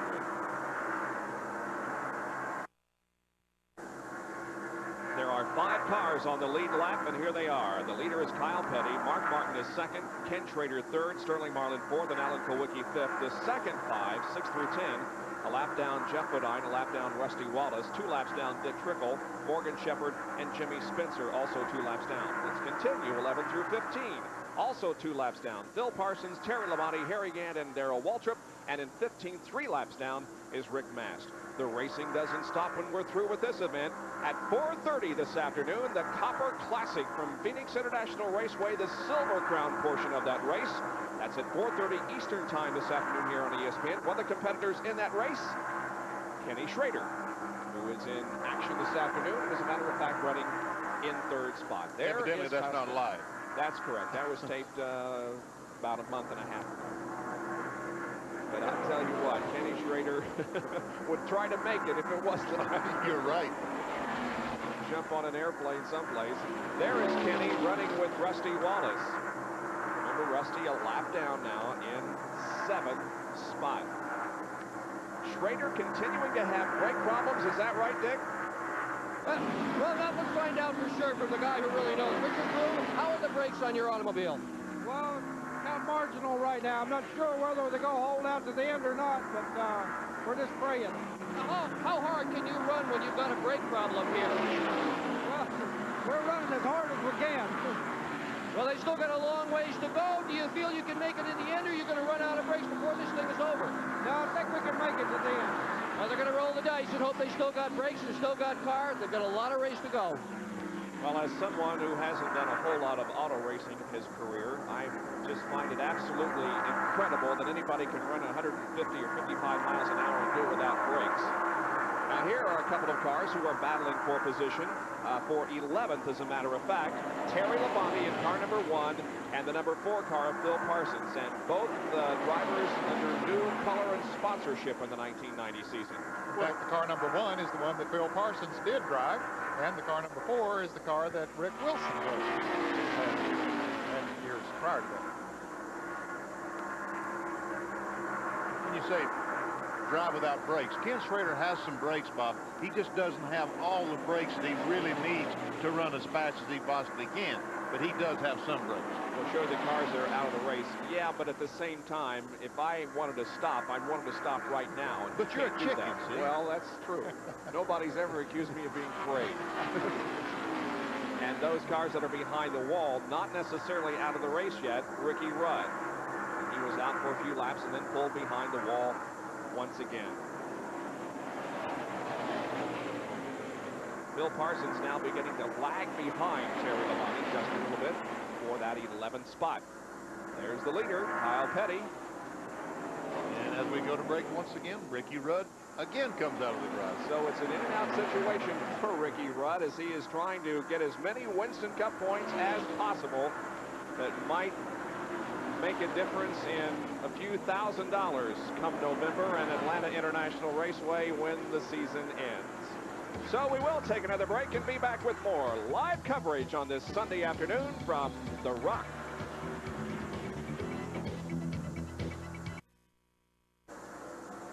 Back at Rockingham, North Carolina, and the Goodwrench 500 being led at the moment by Kyle Petty, the Peak Pontiac number 42, with 328 laps completed.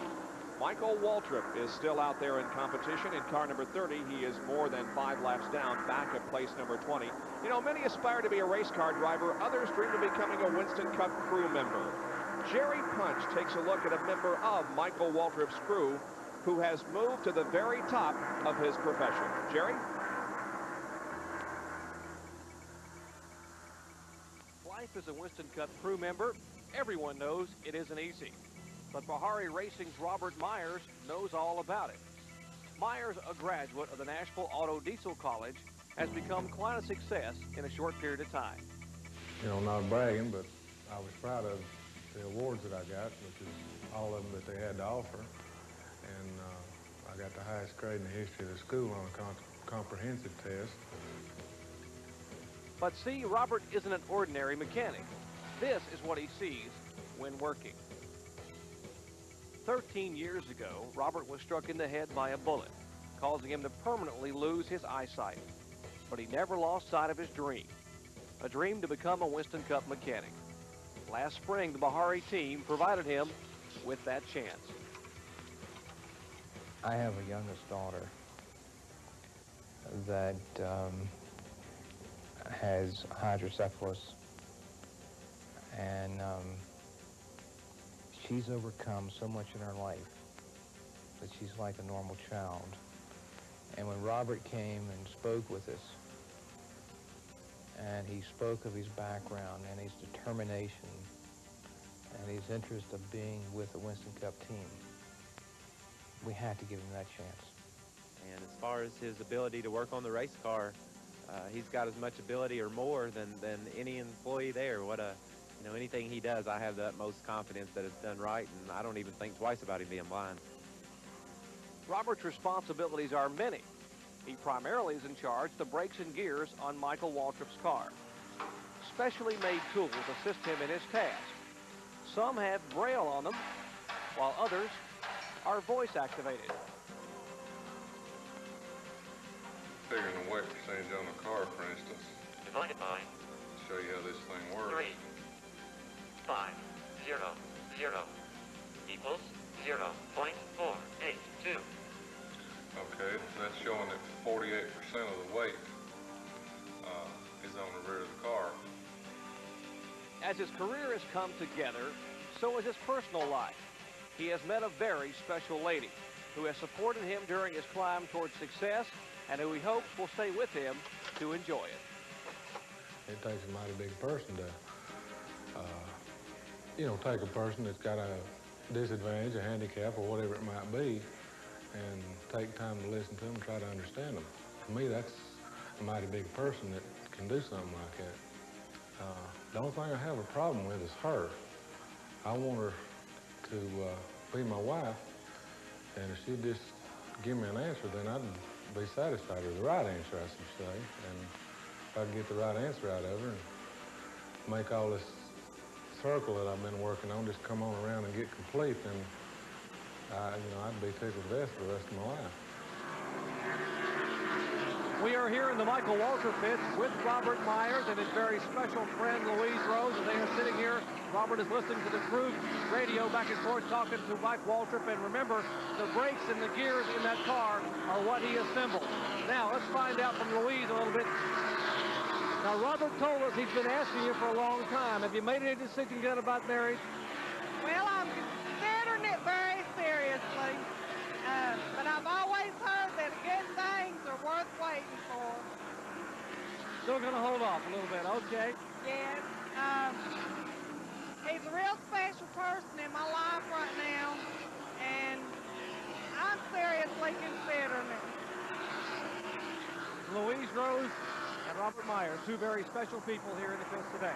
Bob? Very wonderful story about how handicaps aren't handicaps under certain situations. Kyle Petty is leading. However, look at Sterling Marlin. That car may be slowing down because the 7 car of Alan Kowicki is closing in, and he's taking the position away from Sterling Marlin. Sterling slowed down dramatically the last couple of laps. Look, he's working the wheel back and forth. I wouldn't be surprised if he doesn't have a flat tire, Ned. Well, he might have, or either the tires have completely gone away on it.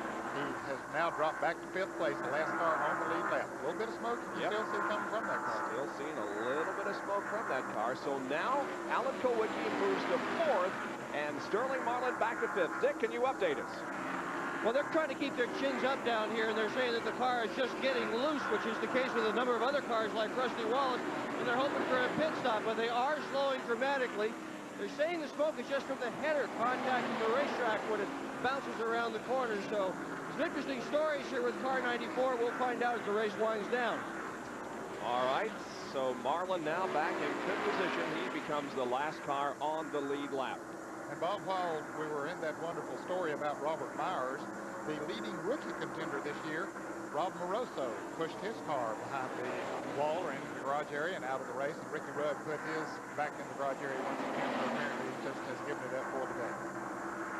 And there is Rusty Wallace, who now runs with Sterling Marlin on the racetrack. Rusty a lap down in 7th position. We've completed 341 laps of this 492-lap race that makes up the Goodwrench 500 here at Rockingham. We'll be back in just a moment.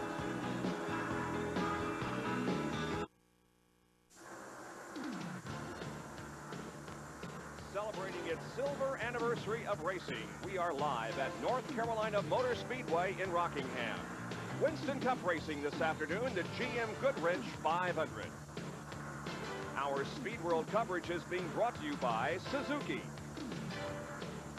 by Pronto, featuring quality auto parts at lower prices, and by Levi's 505 and 506 jeans. And Kyle Petty leads the Goodwrench 500 here at Rockingham. He has pretty much dominated this race. Continuing to slip backward, however, is Sterling Marlin in car number 94. He remains on the lead lap in 5th position, but you can see that the handling has gone away on that car. It's all he can do to keep the car going straight. It really is. He's not concerned about going through the corners fast. He's concerned about going through the corners.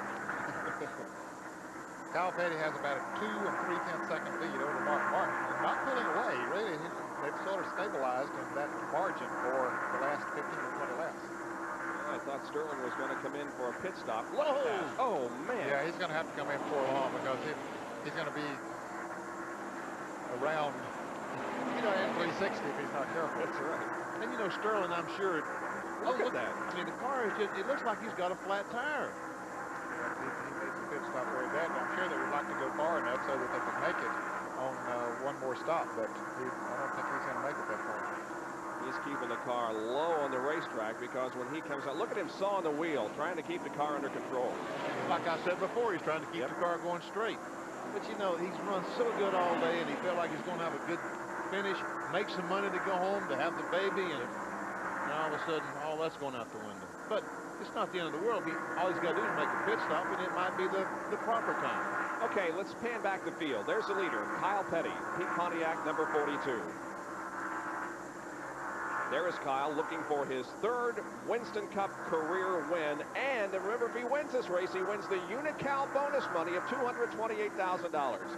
Here's a team that would like very much to find a sponsor, allowing them to continue to race in the Winston Cup Series this year. Larry Pearson, number 16. Yeah, they say they might not even go to Atlanta the next race unless they do find sponsorship. And that would be a terrible thing for that team. Mark Martin, the 2nd place car, number 6, the Folgers Ford Jack Roush machine. After Mark Martin, again, this is in no particular order of how they're running in terms of the standings, but this is the way they are on the racetrack. Butch Miller, car number 98. Running in 17th position, 5 laps down. Right behind him, Ernie Irvin, driving the Junie Donlevy Ford. Here's another team that thought they had sponsorship in the first part of the year, but it's gone away, and they need a sponsor to continue racing in the series. He's running 19th. Jeff Bodine in car number 11, the Junior Johnson Budweiser sponsored Ford. He's in 6th, 1 lap down. Behind Jeff Bodine in car number 11 is the 01 car, the Days Inn Special, driven by Mickey Gibbs. He's running in 23rd position, Bob. And the next car is Dave Marcus, the Big Apple Market car out of Pennsylvania. Dave's had all kinds of problems, been in the pits 2 or 3 times in the last 15 or 20 laps. He's out of the top 20. And the 66, Dick Triple, Cale Yarborough's automobile, Trop Arctic with an in-car camera. He's running 8th, 2 laps down. There we see the picture out of Dick Triple's car. And then comes Rick Mast in the Prego Pontiac. Car owned by D.K. Ulrich. This is the car that Ernie Irvin drove last year. Oh, no, we're still inside Dick Triple's car. We're watching them move through the corner. There's Rick Wilson in car 75. The Dinner Bell Oldsmobile, followed by Dale Earnhardt in the Goodwrench Chevrolet. Earnhardt's running 16th, 4 laps down. Rick Wilson is running 20th, 7 laps down. And there comes, looks like Mike Alexander in the Ray Besties Buick. And, of course, the owner on this car is Bobby Allison. He's in 18th position, 6 laps off the pace. Now then, all I said about Rick Mast a little bit ago, just remember that, folks. Say it again. Okay, he's in 21st position, 8 laps down. Next is the number 7 car, driven by Alan Kowicki. Sterling Marlin is in the pits. Alan Kowicki is the 3rd place car. Dick Berggren is there. Bob, this is definitely an unscheduled stop. Scheduled pit stop would have been on lap 382, but Marlin has radioed the crew that he's just losing the handle. They've been talking back and forth between the spotter and the pits trying to figure out why. They've simply decided the tires have gone away. They're firing 4 tires at it and a tank of gas, and off goes Marlin, hopefully with a better handling race car than he had before. And I'll guarantee you, Dick, that we'll see him passing some cars that were passing him before. All right, we go back to the racetrack now. Here's Ken Schrader in car number 25. As we watch him on the racetrack, we'll tell you that Derek Cope is in for a pit stop. Ken Schrader, car number 25. Behind him is Morgan Shepherd in car number 15. Schrader running in the 4th position. Morgan Shepherd 2 laps down in 9th. It's the Bud Moore Motorcraft Ford, number 15. Then comes Brett Bodine, who had problems early in the race, but got them solved, and he's doing pretty well. Brett Bodine, the Quaker State Buick. But he's out of the top 25. Lost several laps there when they came in for a lengthy stop for transmission problem. Here's Jimmy Spencer in the 57 car. The Heinz 57 Pontiac. Having a good run today. He's in 10th place, 2 laps down. And then Rusty Wallace, the Miller Genuine Draft Pontiac. And Rusty has been running good all day, but the last few 20 or 30 laps has lost the handle drifting back. He's 1 lap down in 7th place. Jimmy Means, the Alka-Seltzer Pontiac. Jimmy has been in and out of the pits quite a bit in the Alka-Seltzer Pontiac and not showing up in the top 20. Here comes Terry Labonte, who had the 2nd place performance at the Daytona 500. Skoal Classic Oldsmobile.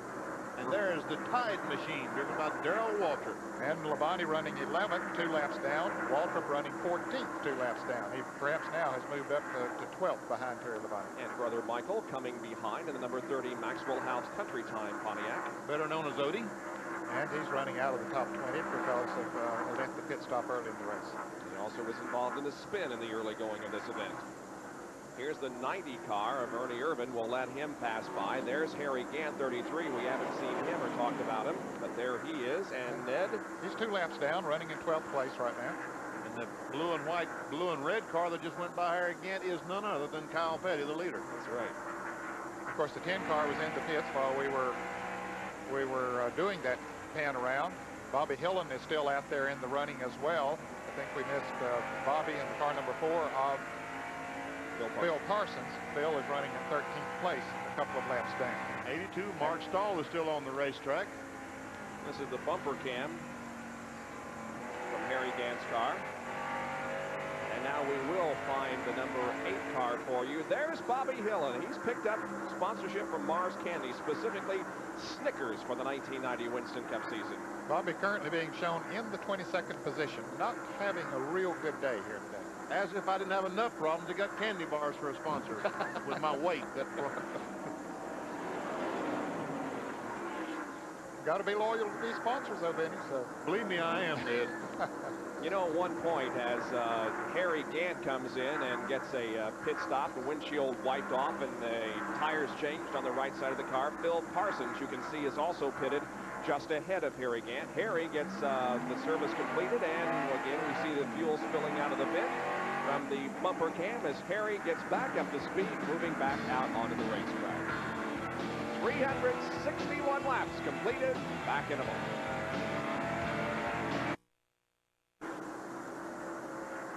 Bob Jenkins, Ned Jarrett, Benny Parsons, Dr. Jerry Punch, and Dr. Dick Bergeron back at Rockingham, North Carolina. Our first of 20 Winston Cup telecasts for 1990. Kyle Petty at number 42 leads this race. The number 3 car of Dale Earnhardt has had problems all afternoon. A serious handling problem. However, in the last few minutes, this car has been one of the fastest on the racetrack. Jerry, what do they do to correct the problem? Well, unfortunately, he's 4 laps down right now, Bob, but they've been working on the car. Let's find out from Richard Jones what they've done with the car. Now, Richard, you struggled for a long time early on, but now the car is flying. What's the difference? Well, we just made a lot of chassis adjustments. We jacked it up one time, thought something might have been wrong with the rear end. Made the ratchet lock and unlock. We don't know if that might have helped it. Dale said it's done better ever since we did that, so we really don't know what the problem was early on. But a tough break for Dale Earnhardt. He is 4 laps down. Now, Benny Parsons and Ned Jarrett, when you jack the rear end of the car up and drop it 3 or 4 times, what are they actually doing for the ratchet in the rear of the car? Well, there are some springs inside the rear end and those gears right up on top of each other. The spring is supposed to pop them back meshed. When they drop the rear end down, maybe those things did. The springs push those gears back meshed again. I don't know. You wouldn't think that he could drive the car if they were unmeshed, but only Dale Earnhardt could. Yeah, well, maybe Earnhardt could. The winner of yesterday's Grand National race here at Rockingham. Now, when we went off the air yesterday after that Grand National race, it was believed that he had filed too late an entry to gain points in that Grand National race. However, NASCAR has indicated that his entry did arrive on time, and Dale Earnhardt is the leader in the Grand National point standings. There's Phil Parsons, the 25 car of Ken Schrader, and the 15 of Morgan Shepherd, and we feel that the 25 car may be headed for pit road before too long. We are seeing what new tires will do for you. Phil Parsons was in not long ago. He just drove around Schrader and just is motoring away. We say a second half a lap is what it means to have fresh tires on. Bill Elliott has put the car in the hauler, and they are headed out of North Carolina Motor Speedway as soon as this event is over. Bill, of course, involved in a crash along with Hut Strickland a few laps ago. Damaged the car too badly to continue in the event. And look at Ken Schrader. There is the evidence that the tires perhaps are going away on that car. He needs to stop. Meanwhile, look at Sterling Marlin. There's the evidence, the new tires. Yes, sir. Those new tires really make a difference. Look at him. Just come off of that corner, get a bite, and take off. Watch him drive down on the inside of Morgan Shepherd in this next turn. Ken Schrader is headed for pit road, we understand. The left rear on Sterling's car was badly damaged. That was the reason the handling had gone away on that car. There's the indication for Ken Schrader to hit the mark and get those tires changed. Let's go down to the pit area for the call of the stop.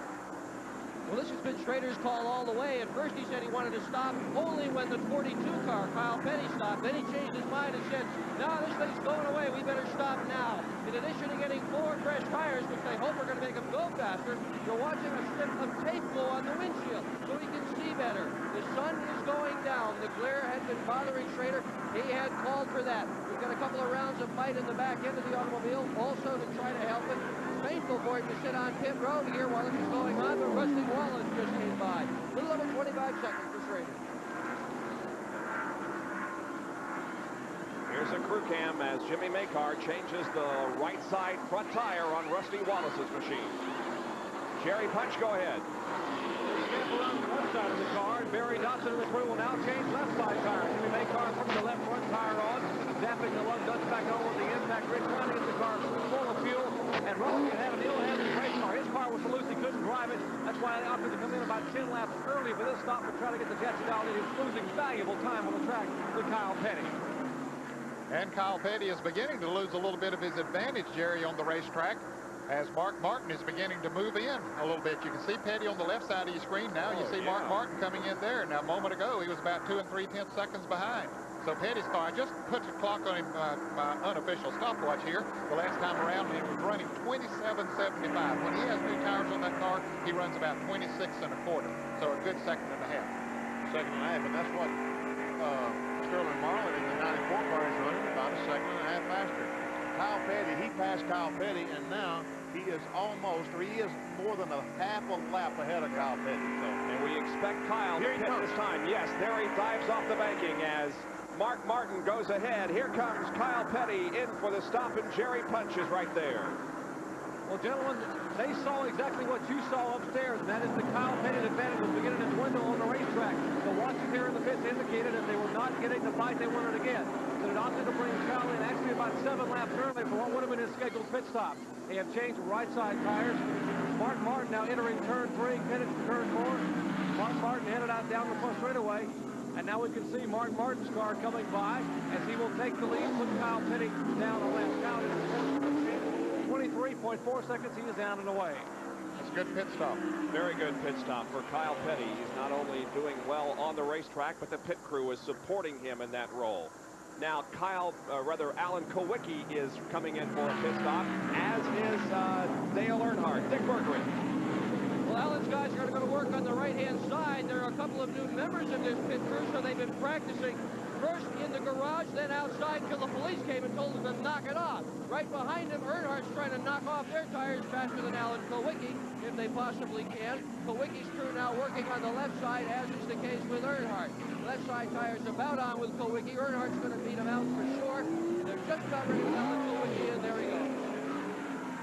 26.3-second pit stop for Alan Kowicki as he goes back out onto the racetrack.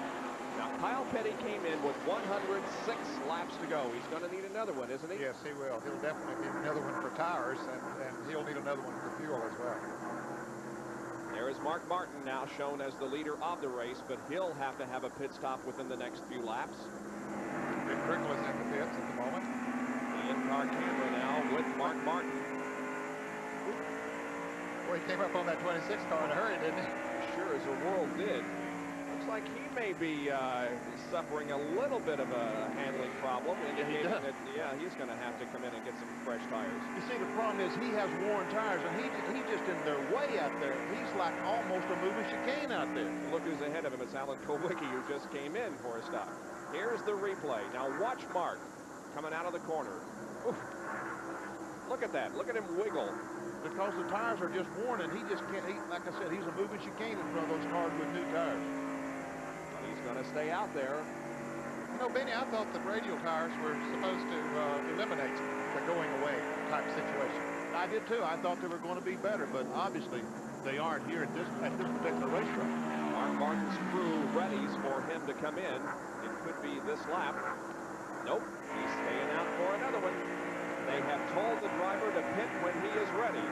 So Kyle Petty goes by Mark Martin, gets his lap, and there goes Kyle. Yep. He's now in the lead lap. They've got the board out for Kyle, which that's what the board he's to stop on. Well, Mark Martin, that is, and he might have stayed out a few laps too long. He's going to be much further behind, even with a good pit stop, than he would have been if he had come in when Kyle Petty did. He had moved in within about a second of Kyle Petty. He's coming in this time. You see him giving motion out there. You see the board on pit road, so they're ready for him. Now, the guy that holds the board, he used to be called the board man. He's now called the pit assignment supervisor. Jerry Punch is there for Mark Martin's stop. And he has Mark pull the car away from the wall to give the crew plenty of room on the left side of the car to be able to get the jack and make a 4-tire change. They are cleaning the windshield. They had the lugs taken off the left side tires. They dance around to the left side. Robin Pemberton now will pull the left front wheel off. Now the jack's up in the car and the wheel can come off. Left rear tire being put on by Steve Beal. Pemberton has the left front already on. Beal, he is down and away. Great pit stop for the Folger crew. Up through the gears once again, back up to speed. Now, I don't know if I can explain this so anybody in the world can understand it, but normally fuel mileage is what wins races. If this race goes green flag, and that's the key question, if it goes green flag, the fellas who makes the most pit stops is going to win because he's going to keep better tires on the car. Another wrinkle in the Winston Cup season that's a little bit different from the previous years. We'll be back right after this.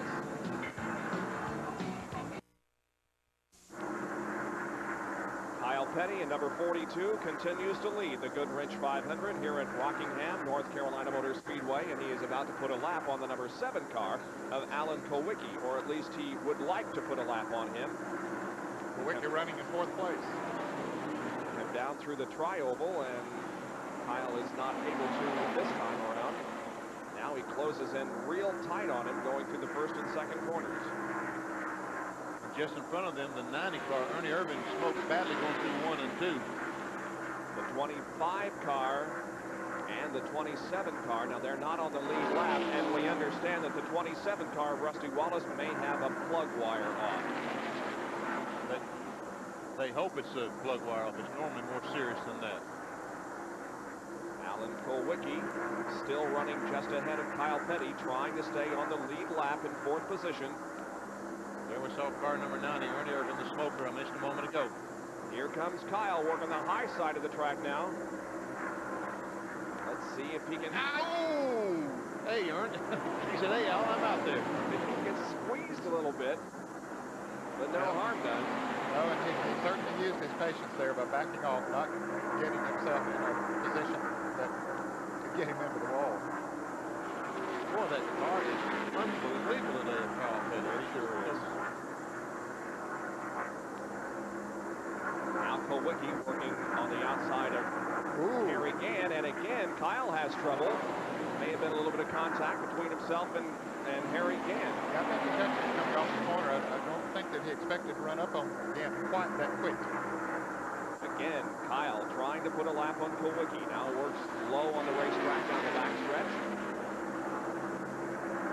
Kowicki using Jimmy Means as a pick to, oh, here, Kyle's going to go on the inside. Now he's got position, and watch this. Ooh. They're even as they cross the line. Kowicki maybe with a foot advantage, but now Kyle takes over the reins, and he puts a lap on Alan Kowicki. Tell you what, he used up some power fuel in making that move. Yeah, it doesn't take long doing that kind of racing as hard as he had to run there to get your tires heated up. Now we see Mark Martin in a similar position with some very fast race cars, and so he's going to have to use up a little bit of his tires. That is Jeff Bodine in number 11 and Sterling Marlin in number 94. Jerry Punch, down to you in the pit area. Why did this crew wait so long, the Jack Roush crew on number 6, to bring him in for a stop? Well, I spoke with Steve Meal, the crew chief, and Steve was saying, hey, the only way they're going to be able to beat Kyle Petty is if they can put him a lap down. Remember, Kyle came in and finished for 4 tires, and Mark came around and actually lapped him while Kyle was in the pit. If the caution flag had come out while they were still outside running, they would have indeed put Kyle Petty a lap down. And that would have given them the shot, maybe their only shot at beating what is a very, very potent car for Kyle Petty. But they couldn't wait very long because their car was much slower than the other cars. They had fresh rubber on, so they had to go ahead and come in and pit a couple of laps later. It was worth a chance, but it did not work out for them. All right, so Mark Martin now remains in that 2nd position as Kyle Petty continues to show the way. And running in 2nd place is Mark Martin. Sterling Marlin is back in 3rd now after making his pit stop a little bit earlier, and he's in the lead lap. And in 4th place is the car number 25 of Kenny Schrader. We said that Alan Kowicki was running 4th there a moment ago, but that has changed. Alan now running in 5th place, 1 lap down. So we have had pit stops now on lap 376 with Kyle Petty. He came into the pits in 1st position, and he went out in 1st position. And we'll show you why that happened as we take a look now at our Big A Auto Parts pit stop performance report. 13.6 seconds for the driver, his slowdown and speed up time. 23.5 seconds for the crew actually doing the work on the car, for a total of 37.1 seconds for the entire pit stop, from slowdown to back at normal speed. Isn't 36 something the fastest time we've seen all day on that Big A? I think you're right, yes. So Kyle Petty had a great stop, 37, a little over 37 seconds. Yep. So the question is, can he hang on and win his 3rd Winston Cup race of his career and the Unocal bonus money worth $228,000? That's, of course, in addition to all of the other purse money that he will receive and a lot of other gratuities and spoils that go to the victor. You know, it seemed like when Dale Earnhardt found some of his handle, Rusty Wallace lost his. That's Rusty Wallace that Kyle Petty is trying to go under in turn 3, And he is under him. Rusty goes high on the racetrack. Kyle puts another lap on Rusty Wallace. Makes him 2 laps down. He's currently shown in 7th position. Winston Cup champion, defending Winston Cup champion, now 2 laps down to the field. The number 25 car of Ken Schrader, currently running in the 4th position, gained a position on his pit stop. He came in 4th, came out in 3rd, and he pitted on lap number 372. Breaking it down, the driver took 14.2 seconds and the crew 26.3 for a total of 40.5 seconds for Ken Schrader.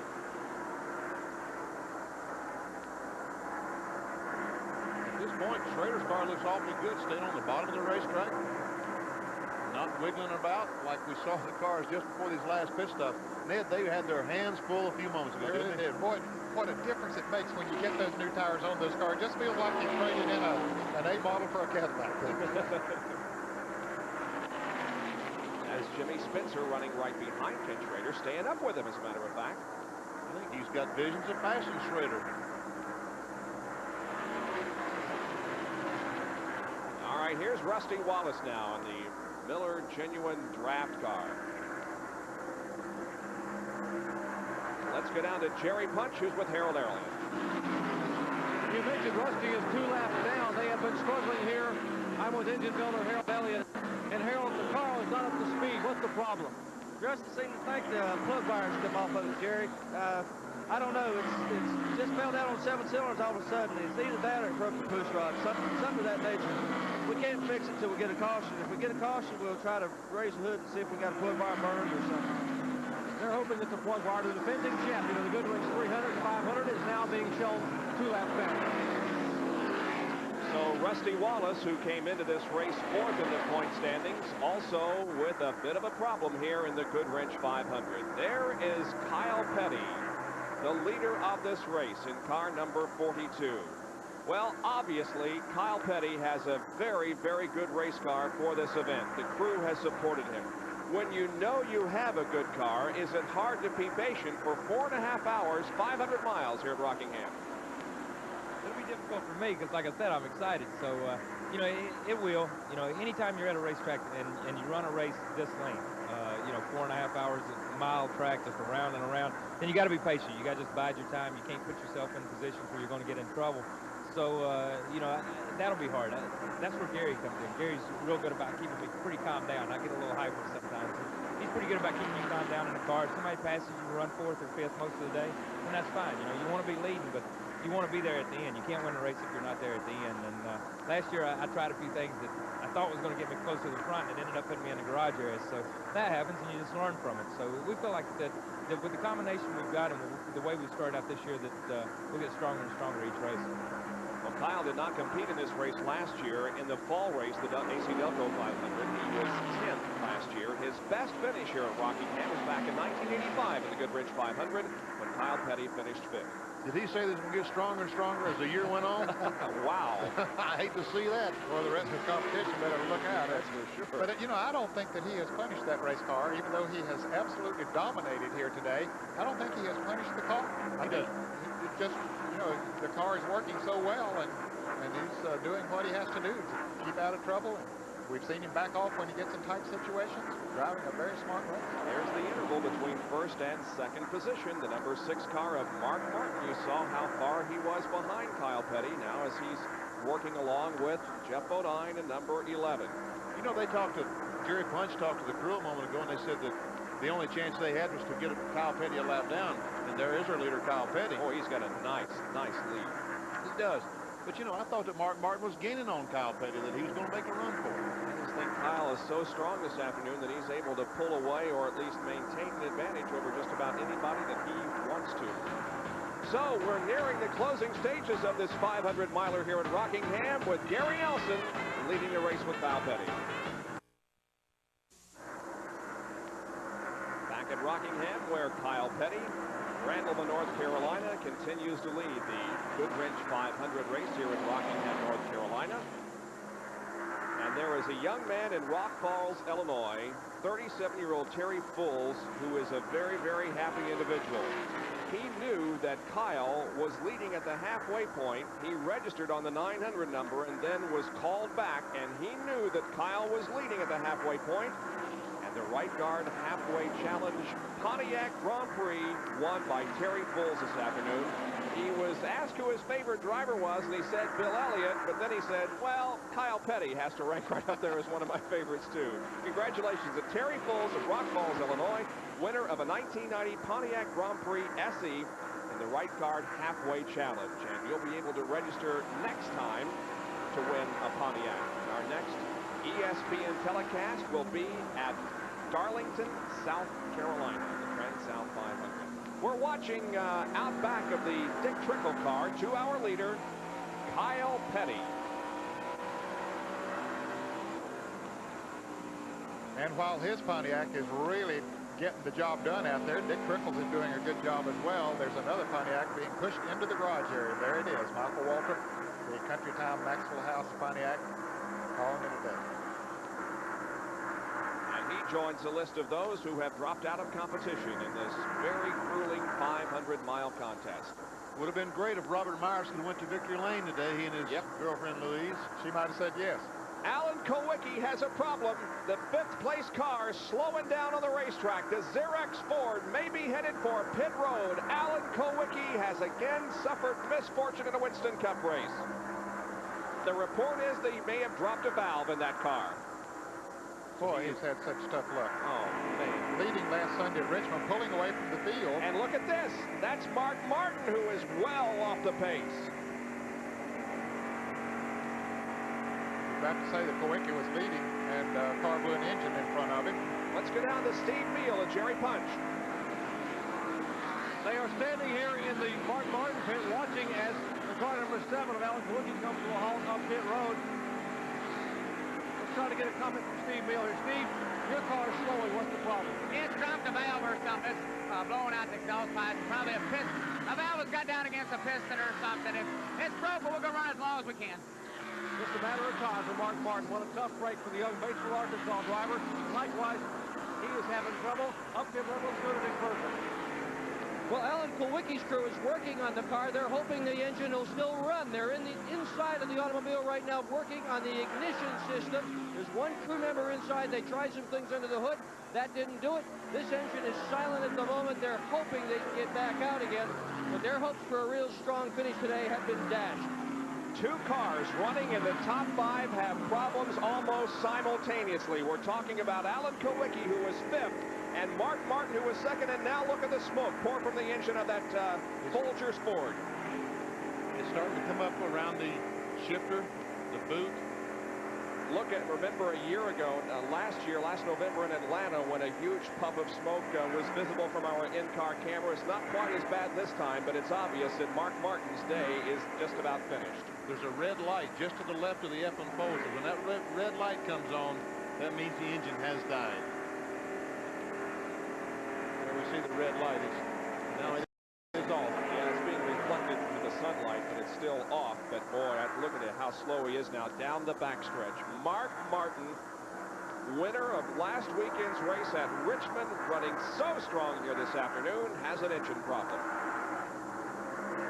He is just creeping along out there. It's just a matter of time. Now he decides to bring the car into the pits, and you're right, Benny, that red light is glowing brightly now. And he'll pull into the garage area, not bothering to go to his pit, but rather pulling right back into the garage area, and Mark Martin is finished for the day.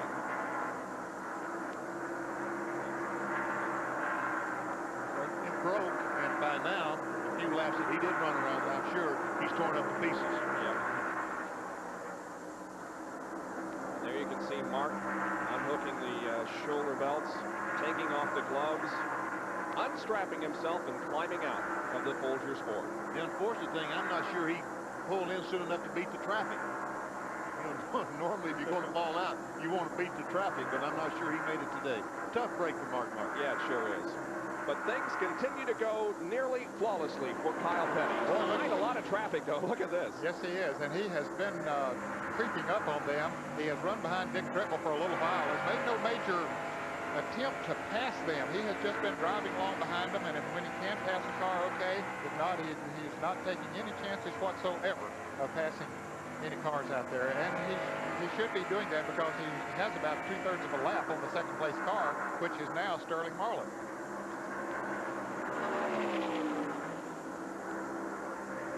Kyle Petty continuing to run behind Ken Schrader in car number 25 and the 66 of Dick Trickle. Boy, if you just knew these things and what was going to happen, if you just had perfect hindsight, as foresight, if Sterling Marlin had stopped just about 20 laps before he did and got those tires off, he could probably be in pretty good shape right now to maybe win this race. Well, he's 15 seconds behind right now as Kyle Petty is running behind Ken Schrader. Schrader currently in 3rd place. Only 3 cars are in the lead lap now, and he's about to put a lap on the 3rd place car. Indeed, as Ken Schrader goes a lap down. So now only 2 cars are on the lead lap. Kyle Petty and Sterling Marlin. And Petty is just making a shambles in this race. You know, I just thought of something, reminded of something. This is the way Richard used to do it. This is the way his dad used to do it. Remember, Ned? Oh, yes, here at Rockingham, too. He's the biggest winner here at this racetrack. Let's get out and get another comment from Gary Nelson, see how things are going with the big Pontiac. Well, Gary Nelson, I'm mostly wondering if you can go all the way on fuel or not. No, we can't make it all the way. It was a shame to see the 6 car go out in one way, but we were a little relieved because he was starting to pressure us. He was gaining very slowly on us. We got to stop for fuel. Now we were going to put our attention on the car, the 94 car, and we'll just keep our eye on him. Well, since everybody else seems to be blowing up around you, are you going to back off the pace or are you going to keep running hard? Well, we let off just a little while ago. We started telling Kyle that he didn't have to race anymore about 20 or 30 laps ago, and he's just riding around now. And right now, Jerry Punch is in the garage area with Mark Martin. Jerry? Well, Mark has climbed out of his car and headed back to the car hauler. Mark, you really had a good run going today. Just wound up short, that's all. You know, that started missing and smoking there. Probably broke a valve or something like that. But, you know, the Folgers Ford was running really good today. I think we had a chance to win. Well, if Kyle broke, that is. Can anybody handle Kyle? No. No, I hope that we might be able to adjust and get where we could. We had to hope that he had a problem, which, you know, there's still time for that to happen. But Kyle's gone, man. No, you know, our car was awful good. There wasn't much we could do. You know, we gained on him at one point, and he got out of sight again. They're flying. You've got to be very proud of this team, the way you pulled together after the adversity last week. You guys really came here and showed them you had a car that was going to be competitive. It didn't faze us, Jerry. You know, we got a great team here, and Folgers and Valvoline, and everybody's behind us. And I think we still got the fans behind us, you know. I just wish we could have got up there and mixed it up with Kyle and made it more interesting. I guarantee you there are plenty of fans behind this young man. He's on his way to Atlanta in a couple weeks from now, maybe to victory lane. Mark Martin out of it here at North Carolina Motor Speedway. Very popular driver indeed. So he thinks that Kyle Petty can't be caught here this afternoon. If Kyle wins, it'll be his 3rd Winston Cup win. If Gary Nelson wins, it'll be his 19th as a crew chief. The last time he was in victory lane was in 1986 with Jeff Bodine. We'll be right back.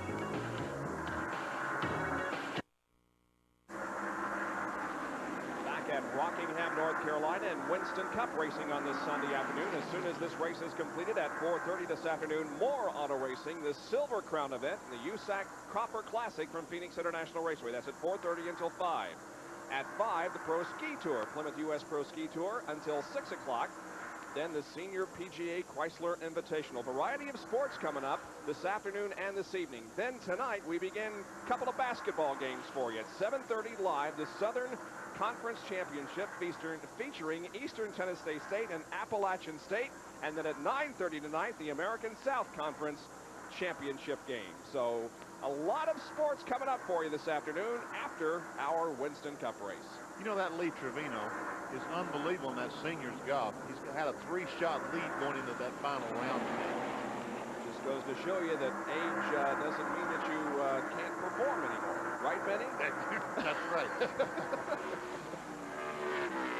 There's Kyle Petty, who continues to lead this race. Trying to win from the pole. His dad, Richard Petty, has won 61 races from the pole, more than any other driver. Next is David Pearson, who has won 37 times, and Darrell Waltrip, who has won 24 times from the pole. Second place car now belongs to Sterling Marlin, the Billy Hagan car, number 94, Sunoco Oldsmobile. And even with Kyle Petty backing off, running a little bit easier, he's still gaining, running away from Sterling Marlin. He's now about 17 seconds behind. Let's get a word from the crew chief on this car with Dick Berggren. I'm with Steve Lloyd. Steve, are you telling your driver to turn up the wick? Are you telling Marlin to step on it at this point or be conservative? Well, he just riding right now. The car was a little bit loose. Well, he's right now going to talk to the NASCAR official. He said the car had been a little bit loose. We'll see if we can get back at it again. What are the NASCAR officials telling you? Are they worried about the smoke? Got a little bit of smoke coming off the car. He wants us to come in.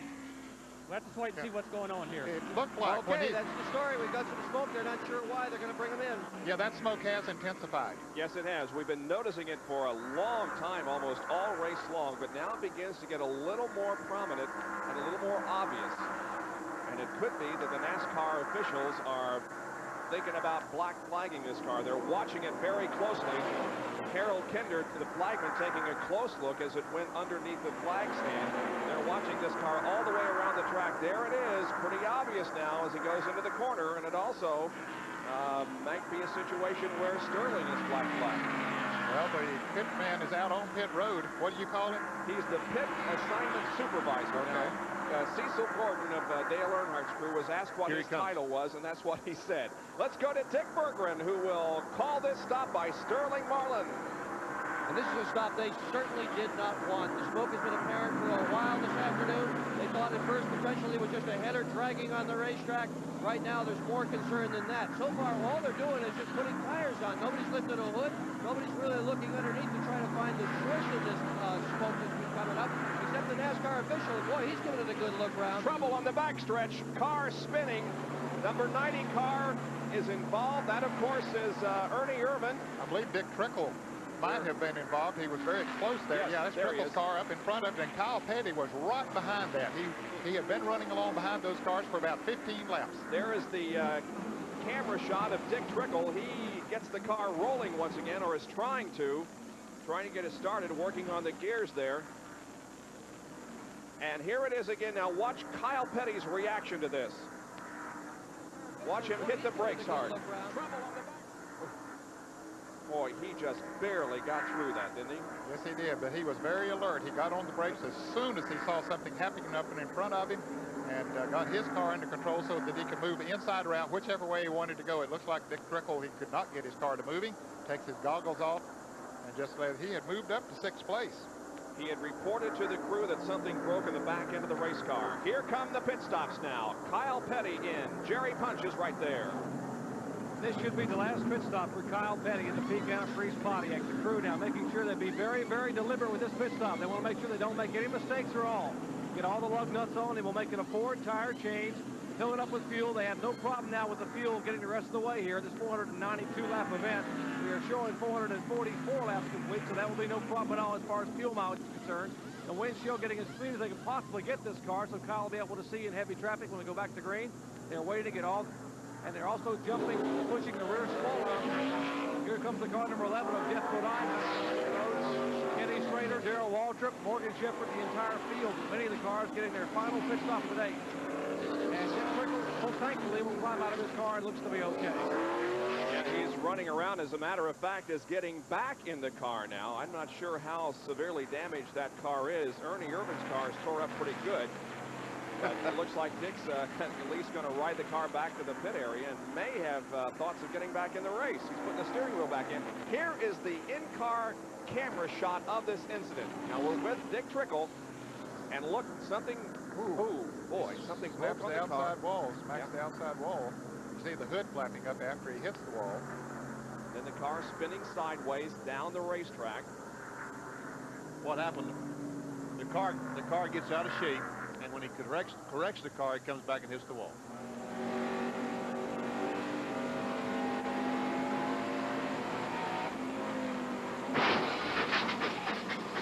Ouch.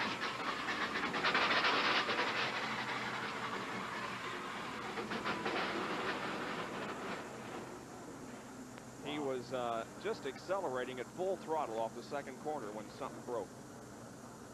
And again, the car went sideways, and when he corrected the car as he came back, it hit the wall with the right front. Well, he does have thoughts of getting back in the race. He thinks the car can be repaired. He is patiently sitting in it as the crew surveys the damage. You see, one reason he got back in the race car, if he was to get out of the race car and walk away, he would have to go to the hospital. That's the NASCAR rule. He wants to stay in the car so in case he can get it fixed, he can go back to driving. Well, we'll see if Dick can continue to race here this afternoon at Rockingham. We're under our 7th caution of the afternoon. Back with more after this.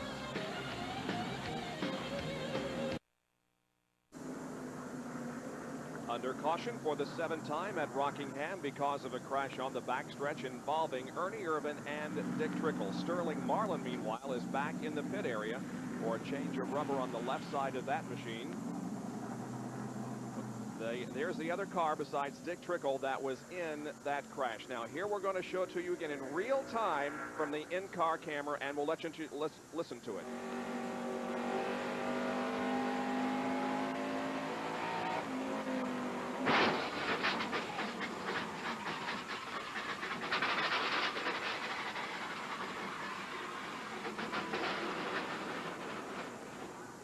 And the other car involved in the crash was number 90, Ernie Irvin, and this is how he became involved in it. Trickle's car, or rather Irvin's car, hitting the inside wall in the backstretch. He knocked the tire off. Oh, he did. He hit it hard, too. He sure did. Both drivers having very hard contact with the outside wall in Trickle's case and the inside wall with Ernie Irvin's case on the backstretch. You know, Dick Trickle's talking about something broke in the rear of the car. I've never had that many laps on a radial tire, but that's the scenario that the guys are telling me happens with radial tires, because he was still accelerating when the car went sideways. Just no evidence whatsoever. There was no evidence whatsoever, and the car just snapped up under. Here's Rusty Wallace back in the pits. They're going to raise the hood on the car this time. Yeah, that's what Harold Elliott said they would do during a caution flag. Let's go to Jerry Pitt. Jerry F. Pitts, I should say. Well, he's been in 3 different times, gentlemen. They're raising the hood. They think they have found the plug wire that had burned through and causing the car to miss so badly. They have a couple extra plug wires, and remember, it's very difficult to get to. They're trying to shove the plug wire down to the top of the distributor, which is mounted in behind the breather, which is right against the firewall. That's why you see some of the crew members up on top of the engine. Rusty has to shut the car off, and you also run the risk of the car not restarting here in the pits. So they are continuing to work here on the Miller Genuine Draft Pontiac, trying to get that plug wire changed for Rusty Wallace. Let's go up pit road to Nick Berggren. Well, Jerry, just a few moments ago, NASCAR asked Steve Lloyd, the crew chief for car 94, Sterling Marlin, to bring it in, take a look at it. They jacked it up, they climbed underneath, they decided the transmission is weeping ever so slightly. They added no additional fluid, which would indicate it is, in fact, a minor leak, that it's going on the headers. They're going to go out and try to ride it out. So several cars have experienced transmission problems. The most recent, Sterling Marlin, in the 94 car, who remains at this point in 4th position, although he is a lap down. And Rusty Wallace, we understand, almost hit one of his crew guys. Let's take a look at it. Oh, he had to do a little pirouette there to get out of the way of Rusty Wallace, who was motoring out of the pit area. I tell you, these pit guys are good athletes. There's Dick Trickle's car. It doesn't look like it's going to be able to be repaired, but we'll answer that question when we come back to Rockingham.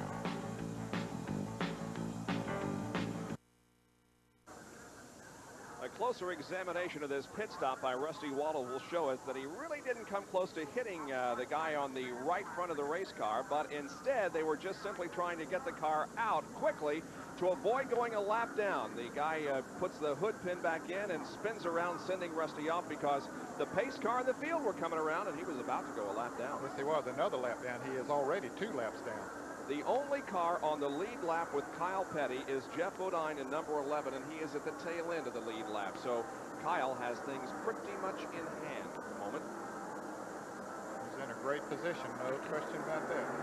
The crowd salutes the green flag as it comes back out, and the race resumes on lap number 451. And Jeff Bodine, once again, down on the inside, is able to move out in front of Kyle Petty. It'll take him about 2-3 laps. If he decides to do that. Now, he's been running pretty conservatively here lately, but I'm sure sure he wouldn't mind having everybody lap down. Yeah, you know where the second place car is as long as you've got him in front of you. But on the other hand, I think that he would like to pass him. There's Sterling Marlin. And he was up right behind Dale Earnhardt when the green flag dropped. He had a terrible start, and he's just steadily dropping back. He looks like he's got a problem with the 94 car. That smoke is still very evident coming out of the rear end of that number 94 car. He's being shown in the 4th position. There are 3 cars that are, well, actually 2 cars that are 1 lap down because Jeff Bodine is back in the lead lap. He's in 2nd place. 3rd place is Ken Schrader, 1 lap down. Sterling Marlin is 4th, 1 lap down. Rusty Wallace is 5th now. He is 2 laps down. Sterling a little bit squirrely coming out of the 4th corner last lap. He's just not handling it nearly as well as he did before this caution flag. And he's just not accustomed to tires or something. I don't know exactly what it is. Watching from Harry Gant's in car. There's the smoke once again. Kyle Petty, meanwhile, up in front of all this, trying to put Jeff Bodine a lap down, and he does do that as we continue to watch Sterling Marlin. So now Kyle Petty has a lap on the entire field as we show you those cars that have dropped out of competition. Bill Elliott out because of a crash.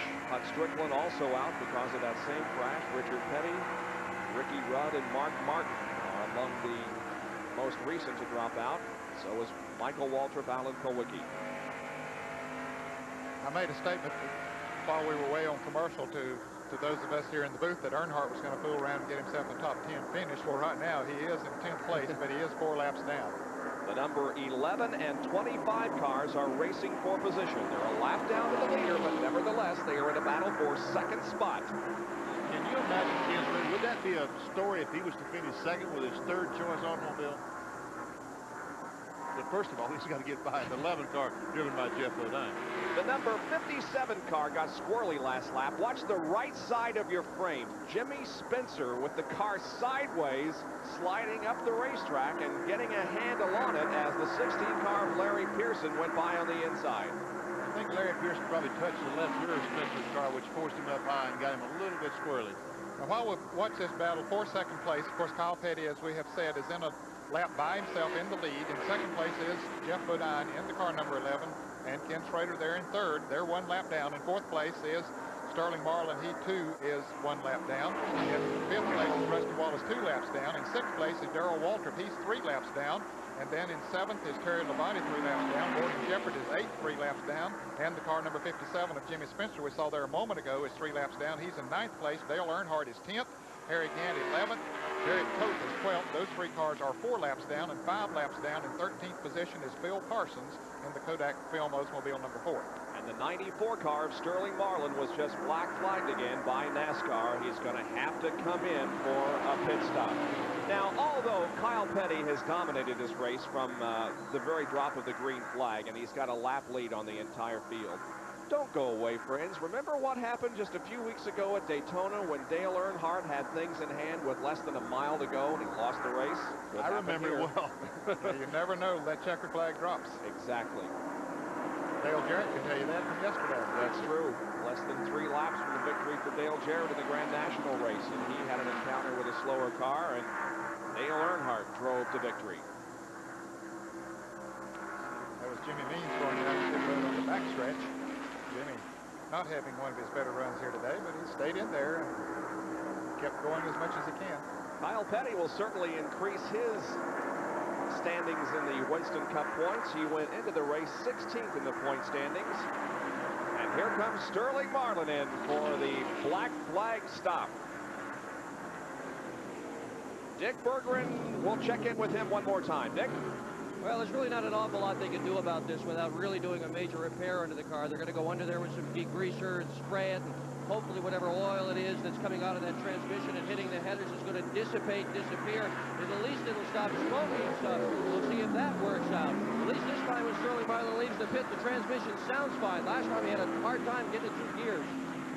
Now here's a happier crew, and these guys, although they're happy, can look like that they are just a little bit tentative here. They're holding their breath. They remember what happened to Dale Earnhardt at Daytona just a couple of weeks ago. Yeah, they know anything can happen. Did you see Steve Lloyd, the crew chief on the Sunoco Oldsmobile, tell the NASCAR official, you look under Yes, exactly. Yeah. The NASCAR officials stayed on the other side of the wall, but he was trying to be shown. The number 1 car now begins to show some smoke. That's Terry Labonte. Labonte's showing smoke in the number 1 car. He is battling with the 57 car, Jimmy Spencer, for position.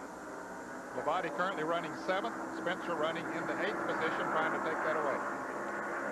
And they get awfully close coming off the turn. And let's watch from Harry Gant's bumper cam how close Labonte is to him. These cars are owned by brothers. The number 1 car owned by Richard Jackson, the 33 car owned by Leo Jackson, up out of Asheville, North Carolina. Now we see Jimmy Spencer pulling alongside Terry Labonte down the backstretch, and Spencer taking the spot. That should move him into the 7th position. Now Derek Cope in number 10 is not on the same lap as Labonte and Spencer.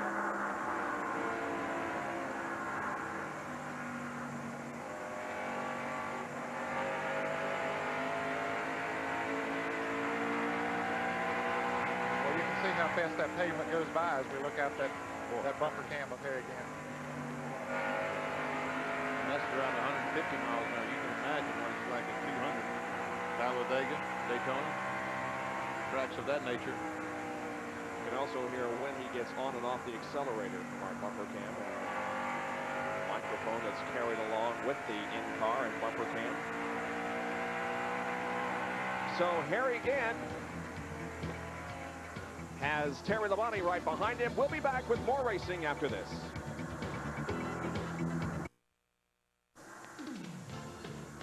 We hope you're enjoying today's live coverage of the GM Goodwrench 500 from North Carolina Motor Speedway in Rockingham, our first live Winston Cup race of the decade. Our Speed World coverage is being brought to you by Quaker State. The Big Q is one tough motor oil. By AutoZone, the best parts in auto parts. And by Budweiser, Beechwood Age for that clean, crisp taste. This Bud's for you. And a variety of sports coming up for you on ESPN after our Winston Cup race. We have the Silver Crown Classic from Phoenix International Raceway at 4:30, skiing at 5 o'clock, golf at 6 o'clock, and then this evening, 2 basketball games. Championship games, the Southern Conference Championship at 7:30, and the American South Conference Championship at 9:30 this evening. All for you on ESPN. Kyle Petty leads the Goodwrench 500 here at Rockingham, and we are coming down to the final few laps. Kyle Petty a little bit ago had the only car in the lead lap with him, Jeff Bodine. He put the lap on him, drove away about a couple of seconds, and it just stayed there. He is really riding right now, isn't he, Ned? Yes. You know, Benny, as much as he has led this race, everybody talks about how long the races are here at the North Carolina Motor Speedway anyway. Doesn't that make it even longer when you're sitting out there just waiting those laps to count down? Hey, folks, we've been here a little bit over 4 hours. Kyle Petty's been sitting in that seat for about 8 or 9 hours right now. Well, let's go down to Jerry Punch, who's with the owner of the car leading this race. Jerry? I think Felix Zabatas feels like he's been here at least a week standing here watching his car go around. Now, Felix, we are told if your young man can hang on and you pick up the win here, you get the winner's bonus, you get the Unical bonus, possibly the winner's circle, all the contingency monies. We're talking between $700,000 and $1 million for this win today. It's going to be pretty exciting. Yeah, we figure it out it's about $850,000 by the time we get our sponsor, Pete Freeze bonus money. So, but, you know, remember what happened to Earnhardt in Daytona, so we're not counting the chickens yet. Now, you told Kyle Petty that if he picked up a win early in the year, you would buy him a Rolls Royce. Now, but he couldn't wait. He went out and bought one last week. Well, but I told him today that if he wins the race, I'd give him the money back. So he'll get it free anyway. Well, if you got one laying around, I look good in the 42 regular Silver Cloud. So just let me know.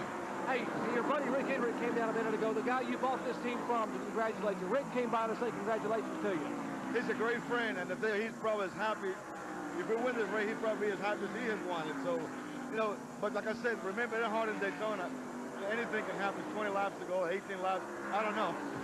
Felix Savalas, the owner of the car that Kyle Petty is driving today, and a good friend of Rick Hendrick, another car owner here in Winston Cup Racing.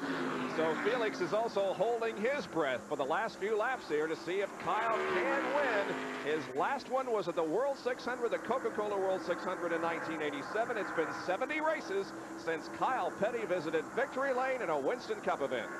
And Felix came to this country from Cuba when he was 16 years old. Very successful businessman and bought a race team a couple of years ago. But he came here broke. I know. Yeah. Yeah, he didn't have anything when he came to this country. It's a real success story that he worked hard and made good money. Was one of the original owners of the Charlotte Hornets in Charlotte, North Carolina. There's the second place car driven by Jeff Bodine, the Budweiser Ford, owned by Junior Johnson. Here's the third place car of Ken Schrader. That's, of course, one of the Rick Hendrick cars. Let's go down to Jerry Punch, who has a follow-up on the Felix Savalas interview. You got to wonder how Felix first became interested in racing. When he came here as a refugee from Cuba, just trying to get started, trying to feed his family, he saw an advertisement in the paper in Charlotte that they were going to pay $50 a day for extras in a movie there at Charlotte Motor Speedway. So he decided to go out and get in line to be an extra. When they looked at it, he said, hey, you don't look like a typical Southern guy that belongs on a racetrack, but we've got a job for you, it'll still pay $50. They put him in a car, told him to drive 100 yards straight ahead, right into that big concrete wall. Well, he did it. Spent a couple of weeks in the hospital, but he did get paid $50. And, of course, that was his first ever involvement in stock car racing. All right, and he is 11 laps away from being the winning car owner here at Rockingham, North Carolina. Can he hold on to do it? We'll be right back.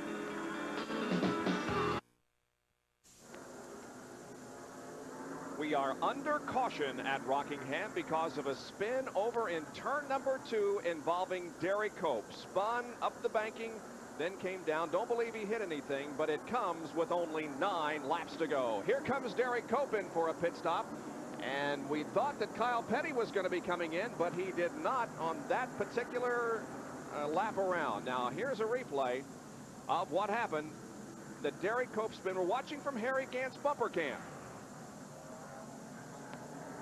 Oh, my gosh.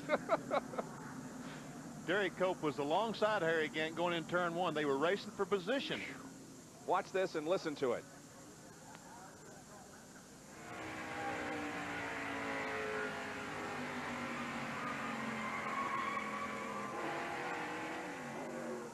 Did a nice job keeping it off the wall. He's got the tires changed on the Purolator Chevy and moved back out onto the racetrack. Derek Cope, winner of the Daytona 500. Now, the green flag is scheduled to come back out the next lap, so none of the leaders have pitted here, and of course there are not that many laps remaining, and you know there's always a possibility of a goop up in the pits, even as well as they've performed today. I don't blame Kyle Petty and Gary Nelson for not bringing him in here. Of course, Jeff Bodine did not come in either, so Kyle just needs to ride it out from here on. Let's see how those radios are going to be on this first lap after a restart, and they picked up some debris off the racetrack. Green flag. 6 laps to go for Kyle Petty. 486 completed. 492 will complete the distance. And Jeff Bodine on the inside line once again gets back on the lead lap, but all Kyle Petty has to do is keep him in sight. Here comes Dale Earnhardt to the inside of Kyle Petty down the backstretch, and Dale tries to get a lap back.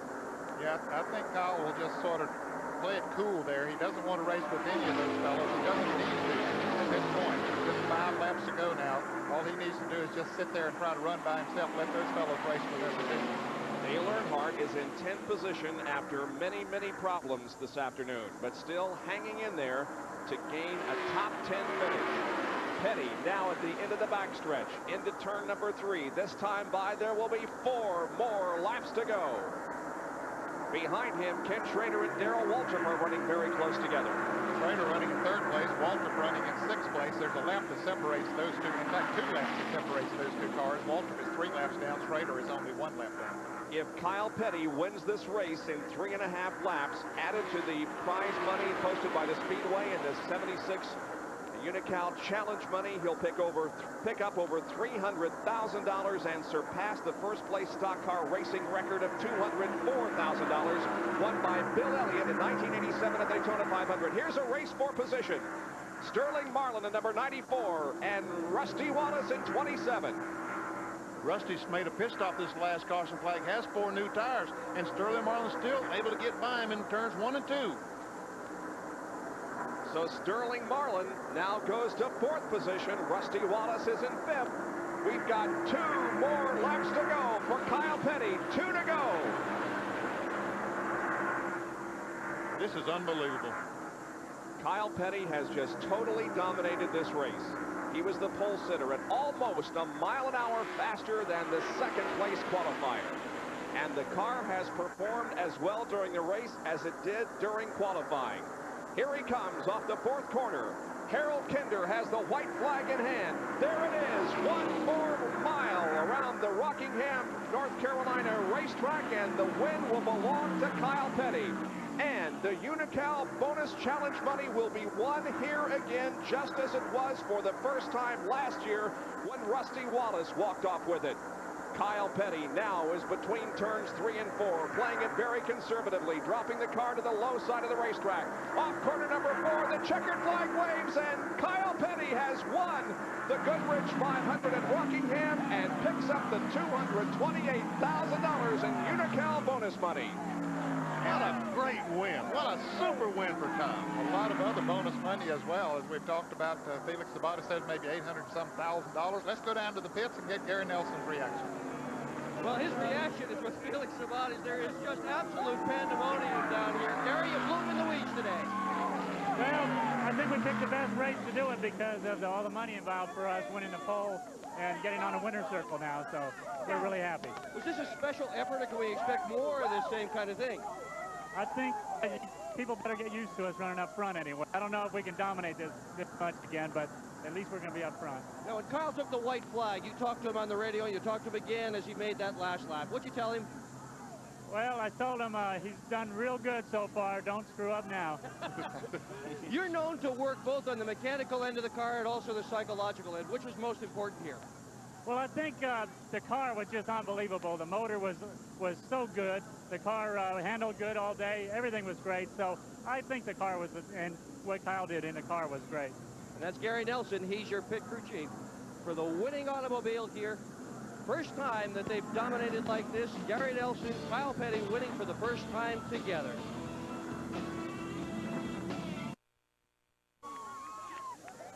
Victory Lane, a happy place here at Rockingham for our road handler winner's circle interview. Here's Dr. Jerry Punch.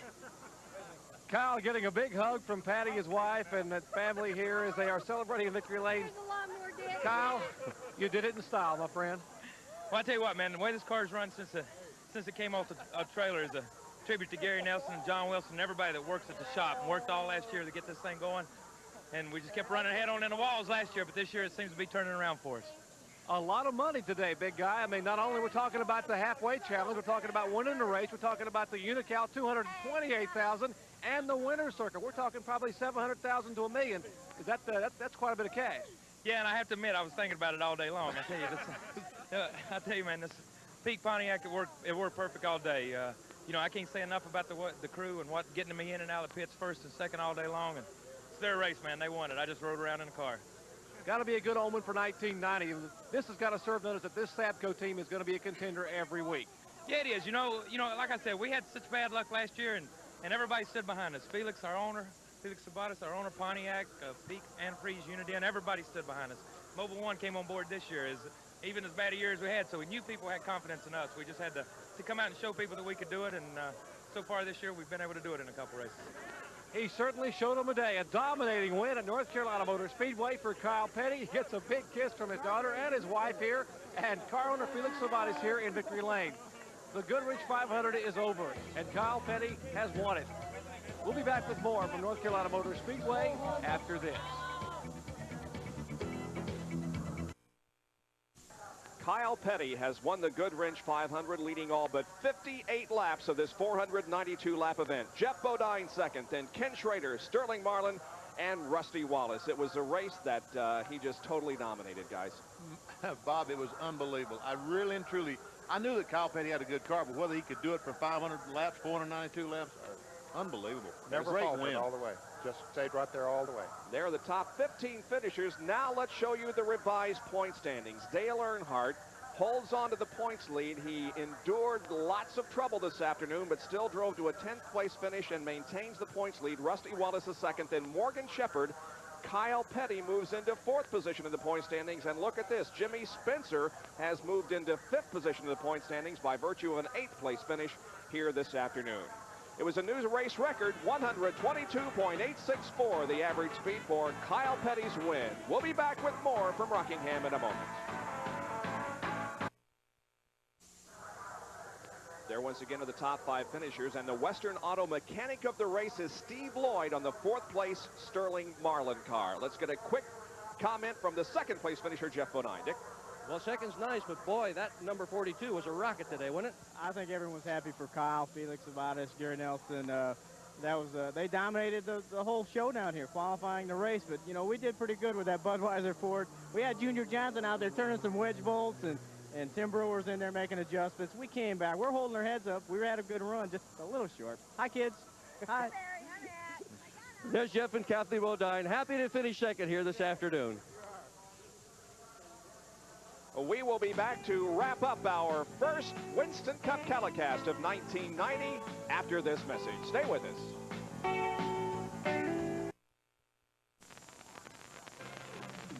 The top 15 finishers in the Goodwrench 500 this afternoon. Kyle Petty with his 3rd career Winston Cup win at Richmond, at the World 600 in Charlotte, and here today at the Rock, North Carolina Motor Speedway in Rockingham. Coming up next here on ESPN, the Silver Crown portion of the Copper Classic from Phoenix International Raceway. That's from 4:30 until 5 o'clock. Our next NASCAR Winston Cup telecast will be on April 1st.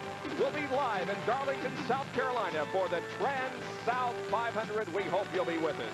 Our congratulations to Kyle Petty and crew on their outstanding win here this afternoon. And my thanks to Vinnie Parsons and Ned Jarrett for their help in the booth. And from the pit area, Dick Berggren and Dr. Jerry Punch. Don't forget Speed Week coming up this Friday. We'll see you on April 1st. For now, Bob Jenkins. So long, everyone.